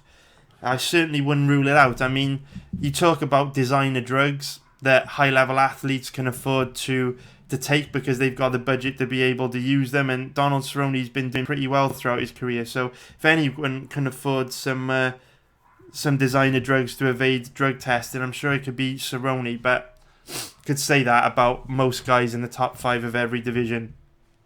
Could say the same about Ferguson. You know, you could accuse Ferguson of using PEDs because less than 12 months ago he had reconstructive surgery on his knee and he was back in the octagon within 6 months against Anthony Pettis. You know, is he using HGH? Has he got masking tools to evade that? You know, he's got relentless cardio for 25 minutes. Is he using EPO? You could point the finger at anyone. You don't just have to point the finger at Cerrone. And Norimak has asked if you. Norimak has said, you just got into the football index. Have you ever had a look at it? I haven't, mate. I haven't. I'll have to find out what that is.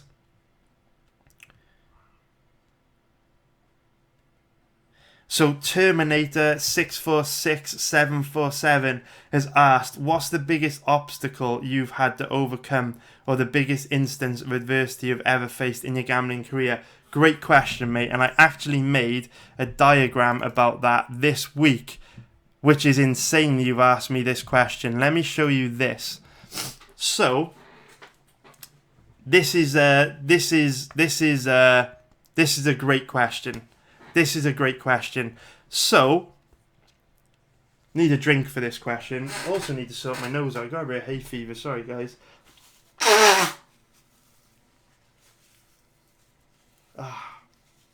No glamour. No glamour at all. Great question. So, sorry about that, guys. Hay fever's driving me crazy today. People cutting grass literally, like, up the street. But anyway, so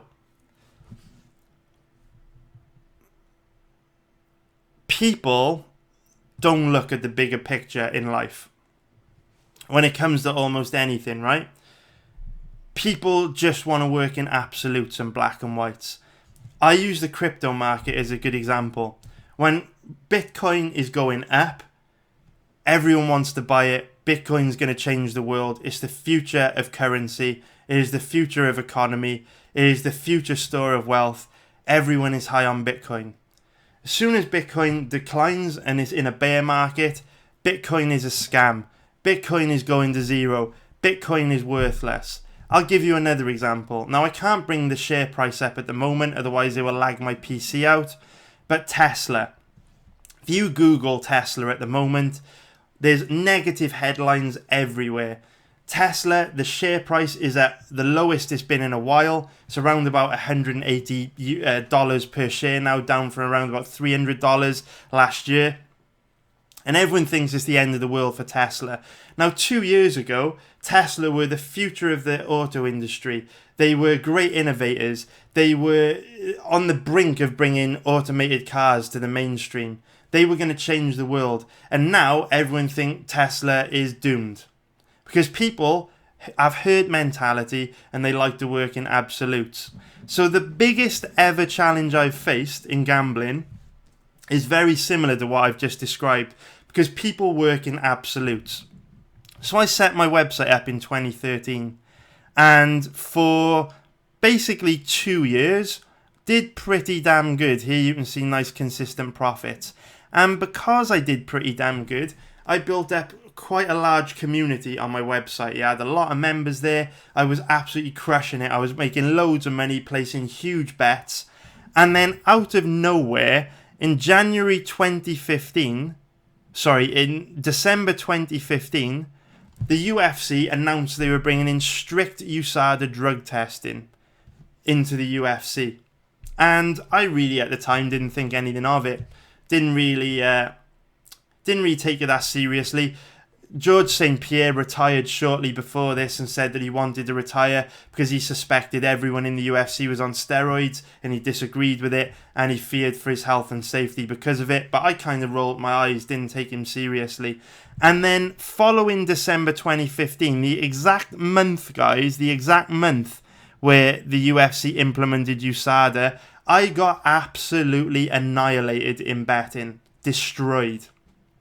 Absolutely destroyed. So we were crushing it here, and then USADA came into effect and I got murked for a good 8 months. From December 2015 to August 2016, I could do nothing but lose. I got absolutely mollywopped. I got murked. I got destroyed.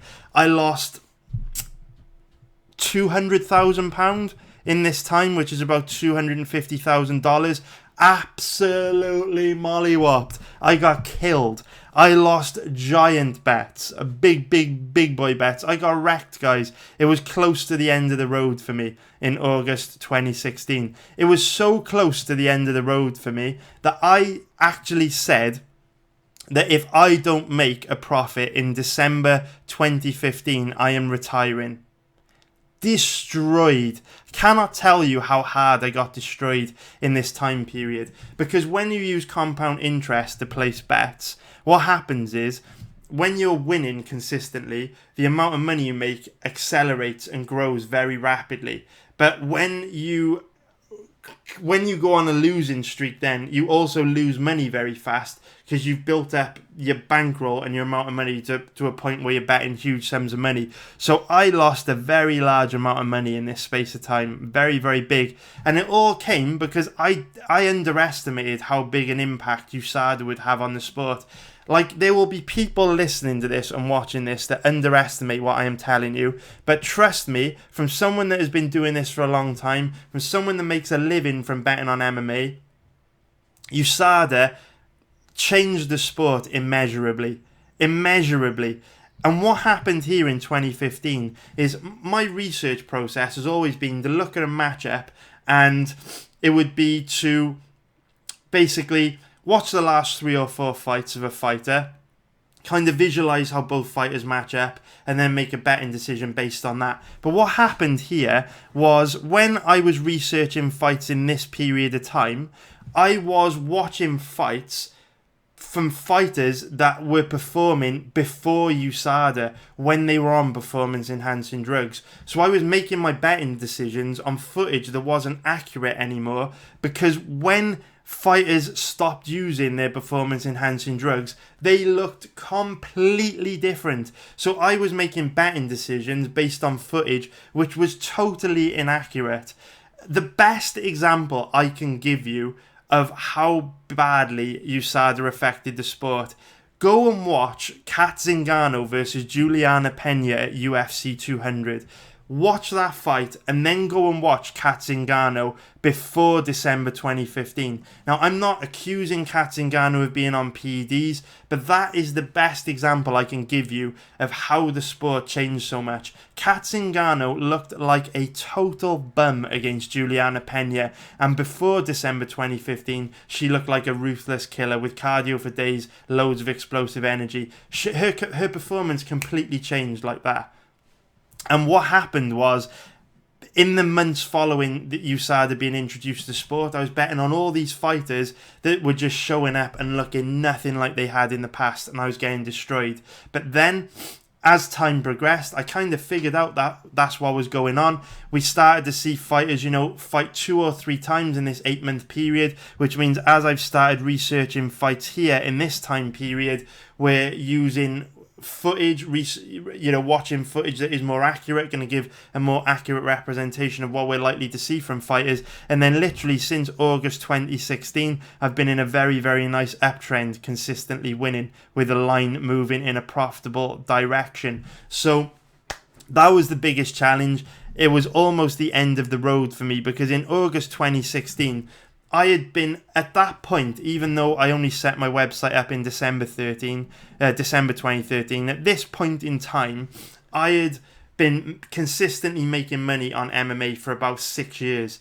And then out of nowhere, I was just getting destroyed. No matter what I did, no matter how confident I felt, no matter how good a bet I felt I placed, I couldn't win. I was just getting ruined. So I just thought it was the end of the road for me. And then luckily, as we get further away from USADA coming into effect, I started to grind out profits. And here in the last few months, we can actually see a very, very significant upswing. And I actually think it's just because everything goes through cycles, right? USADA was a big blow, changed the sport immeasurably. But now the further we get away from USADA coming into effect, the more wins I should start to get, the bigger profits I should start to generate, because basically, the longer you get away from USADA, the more consistent the sport will get again. So where the sport was very consistent before December 2015, because nothing had changed and I was crushing it for 6 years, theoretically, the further we get away from this big moment in December 2015,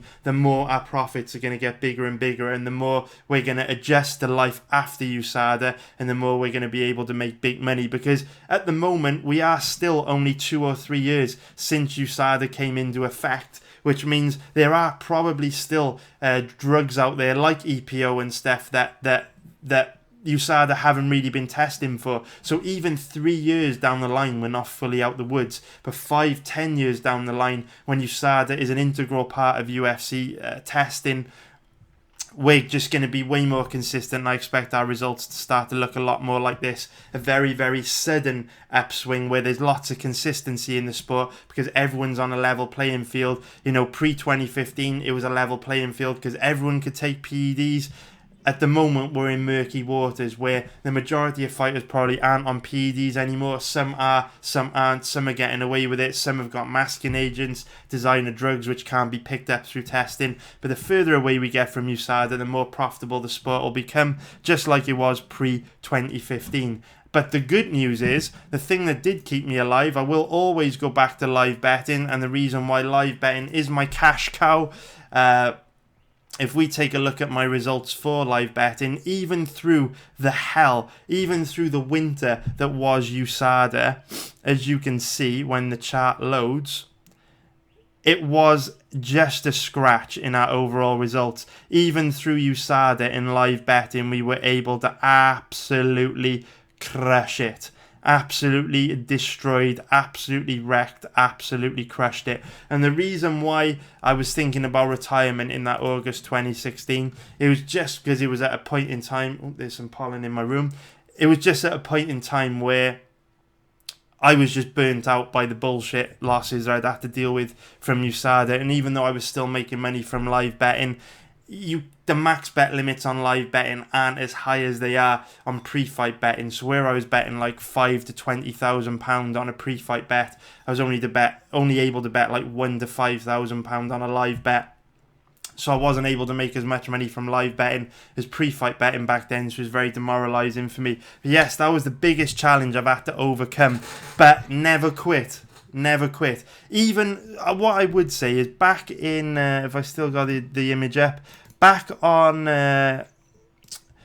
in, I would say, December 2015, because of this huge upswing that I'd had and I was consistently grinding out huge profits, I had more members back in December 2015 than I'd ever had in the history of my website. And I never do any marketing or advertising ever. You very rarely hear me talk about my website on YouTube, because at the end of the day, the way I look at it is, if people are interested, they want to join me, they'll find me their own way. But we did have a lot of members back here.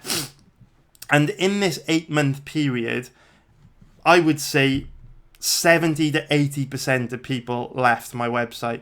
Like, it was like a ghost town during this upswing, because people work in absolutes. They don't look at the big picture. During this 8-month period, I was saying to people, it's the downswing is due to USADA. We will turn it around. We will turn it around. We will turn it around.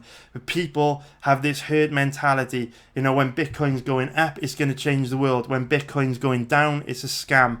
When Tesla is going up, they're going to change their automotive industry forever. They're going to change the world. When it's going down, Tesla is a joke. They're going to be bankrupt. Their technology is worthless. And the same thing happened here. In the upswing, I was the greatest gambler in the world. I was God. People loved me. In the downswing, I was a scammer. I was a shill. I was a fool. I knew nothing. People change very quickly. They like to work in absolutes. And then what happens 8 months later? Bam, triggered a new big upswing. That's just the way it goes. So that's the biggest adversity I've ever had to face. And sorry, the hay fever's getting crazy. But yeah, guys, like I say, people like to work in absolutes, but you have to look at the big picture, study what's going on, being able to read charts and scope out a landscape for yourself. But that's the biggest challenge I've ever faced.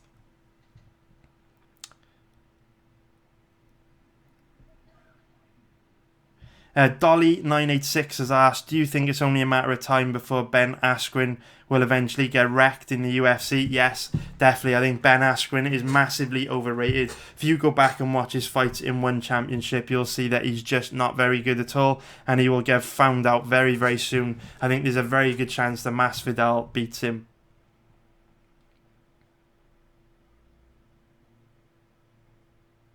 Stephen Hartley has said, thoughts on Yoel Romero getting 27 million in court?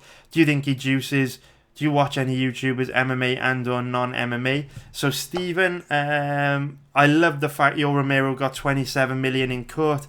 It's defamation of character. He was accused of being a PED user. It proved that he wasn't a PED user. It was a tainted supplement. So, you know, people are dumb. They will assume he is a juicer because he got popped by USADA. But the 27 million he got in the court case will help sweeten that a little bit. Do you think he juices? Yeah, I actually think he does. I think that he's found a way to get around it. Cuba have got state-sponsored doping programs just like Russia. It's just unusual for someone at 40 years old to look like that and perform like that. Maybe he's an outlier, but if I had to bet on it, I would say that he probably is finding a way to game the system in some way. Maybe he's not, maybe I'm wrong, but there's definitely something going on there. When you see guys like Yoel Romero or Boraquinha, it's very, very unlikely that human beings usually look like that, especially when they're 40 years old. And do you watch any YouTubers, MMA and or non-MMA? Yep, I watch loads of YouTubers, spend a long time on YouTube. I don't watch any MMA related YouTubers just because I don't think that many people actually know what they're talking about. I don't think many people that produce MMA YouTube videos actually do their homework, and that's not a dig, that's not hating anyone. I just know what it takes to do a lot of research, and I know that it's a time-consuming process, and I don't believe many people have got the work ethic or time to do that amount of research. So now, in terms of non-MMA YouTubers, I watch loads of crypto-related stuff. I watch Crown's Crypto Cave is great. I watch Crypto Bobby. I watch all kinds of YouTubers really. But this UFC event kicks off in about 20 minutes, so I am going to try and get through as many of these questions as I can before we turn things off for the start of the event. And really sorry for the background noise. Someone's just at the door, but my wife will pick that up any second now. See any more questions?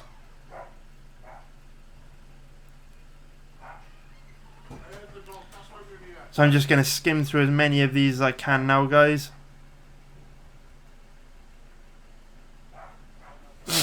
So Rodrigo Sad has said, when you started betting on MMA, seriously, was it easier to break down fights, and was it easy to find good bets considering how less skilled a lot of the fighters were? Yes, Rodrigo, it used to be way easier to bet on fights, because going back to USADA was a massive change in the sport.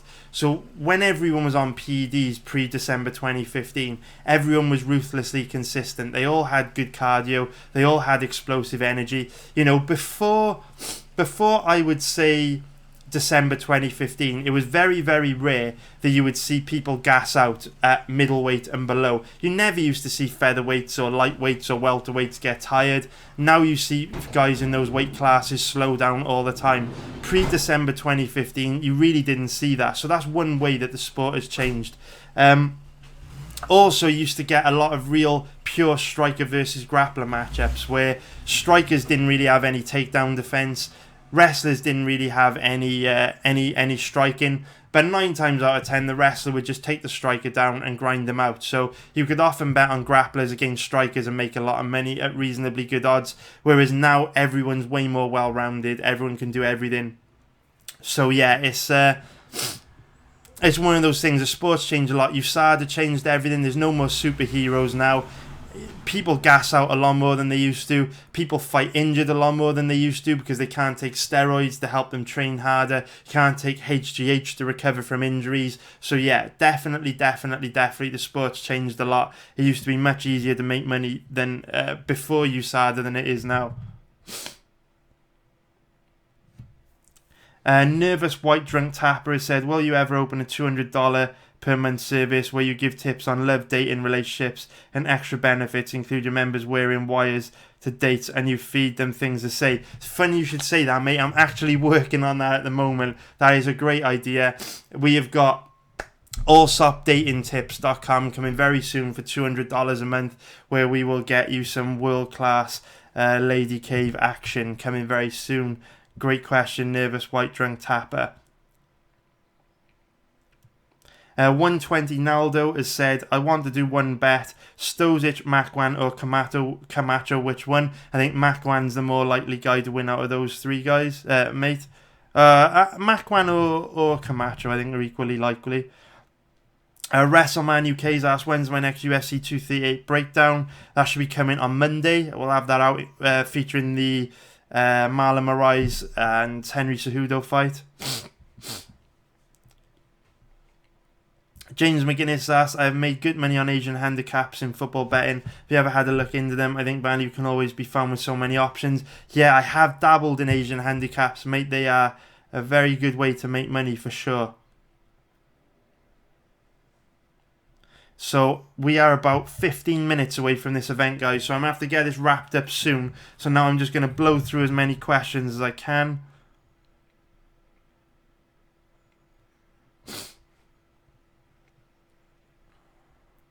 So what I'm going to do, guys, I'm going to avoid any questions on upcoming fights, just so I haven't researched them yet.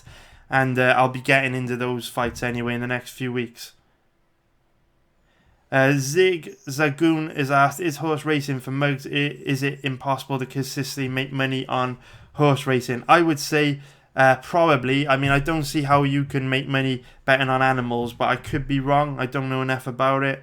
I'm sure there are a lot of people that think it's impossible to make money from MMA, and we know that is not true.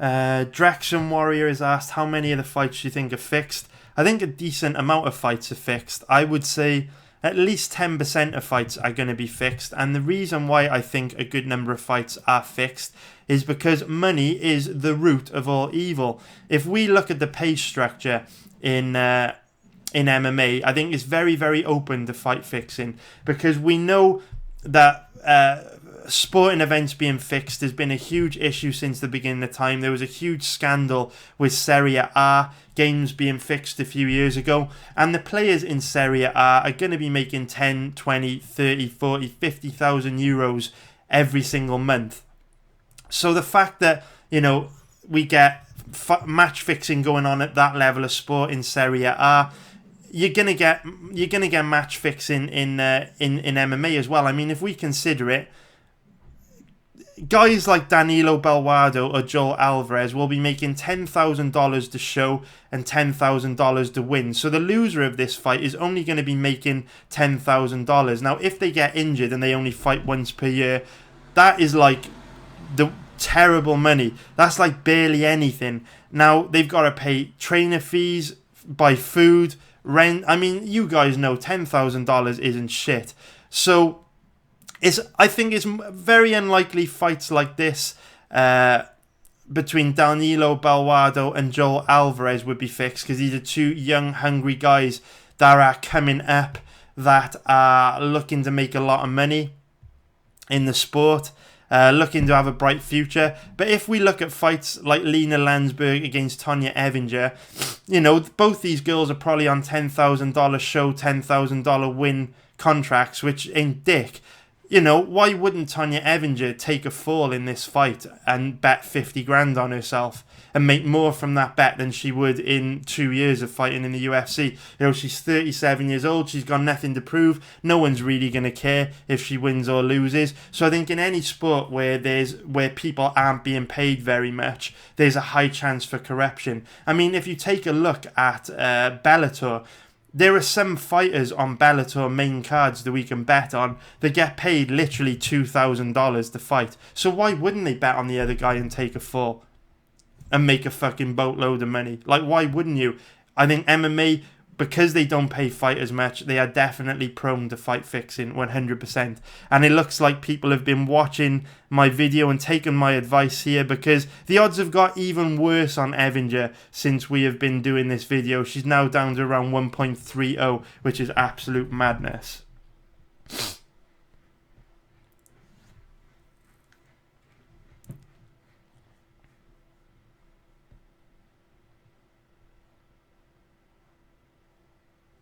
The iceberg that sunk the Titanic has asked, is lightweight the hardest division to become champion in because of Khabib? Yeah, I definitely agree with that, mate. Definitely agree.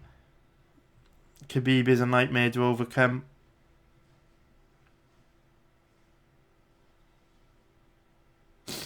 Mo Sislak has asked, would a UFC middleweight like Luke Rockhold or Chris Weidman be able to beat a heavyweight boxer in an MMA fight?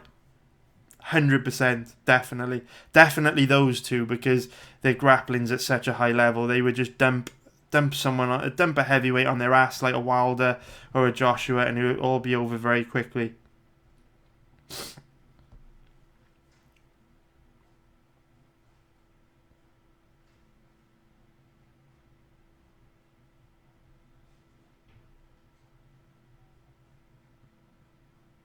Oh my god, we are finally getting spammed with streams for the fucking Champions League. Let's get rid of them.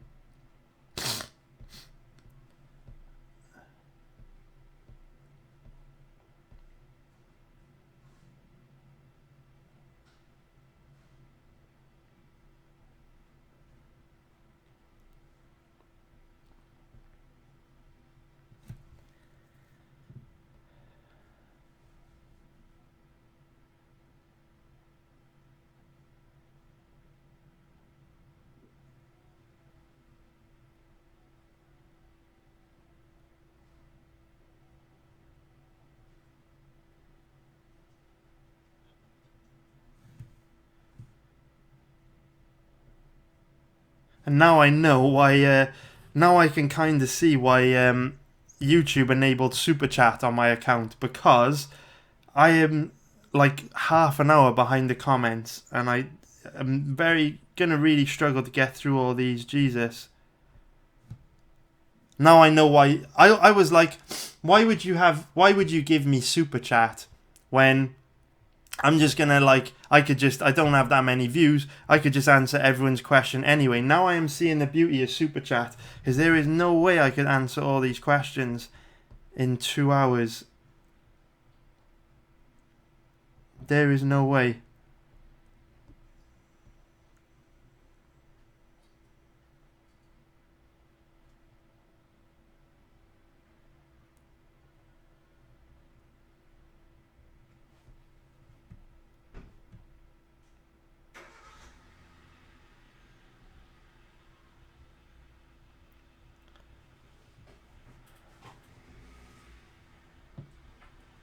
So just trying to find some more questions.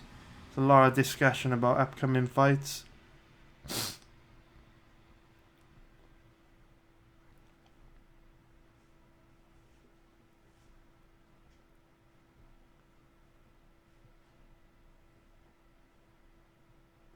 Donald Rocket has said, good luck to the day, man. Hope you crush it. Good luck, Donald. I hope you crush it too, man. Donald has said he's got limited by 5 times. What is another trustworthy site for US bettors? I like BetDSI a lot. I really like BetDSI. I like them a lot more than 5 times.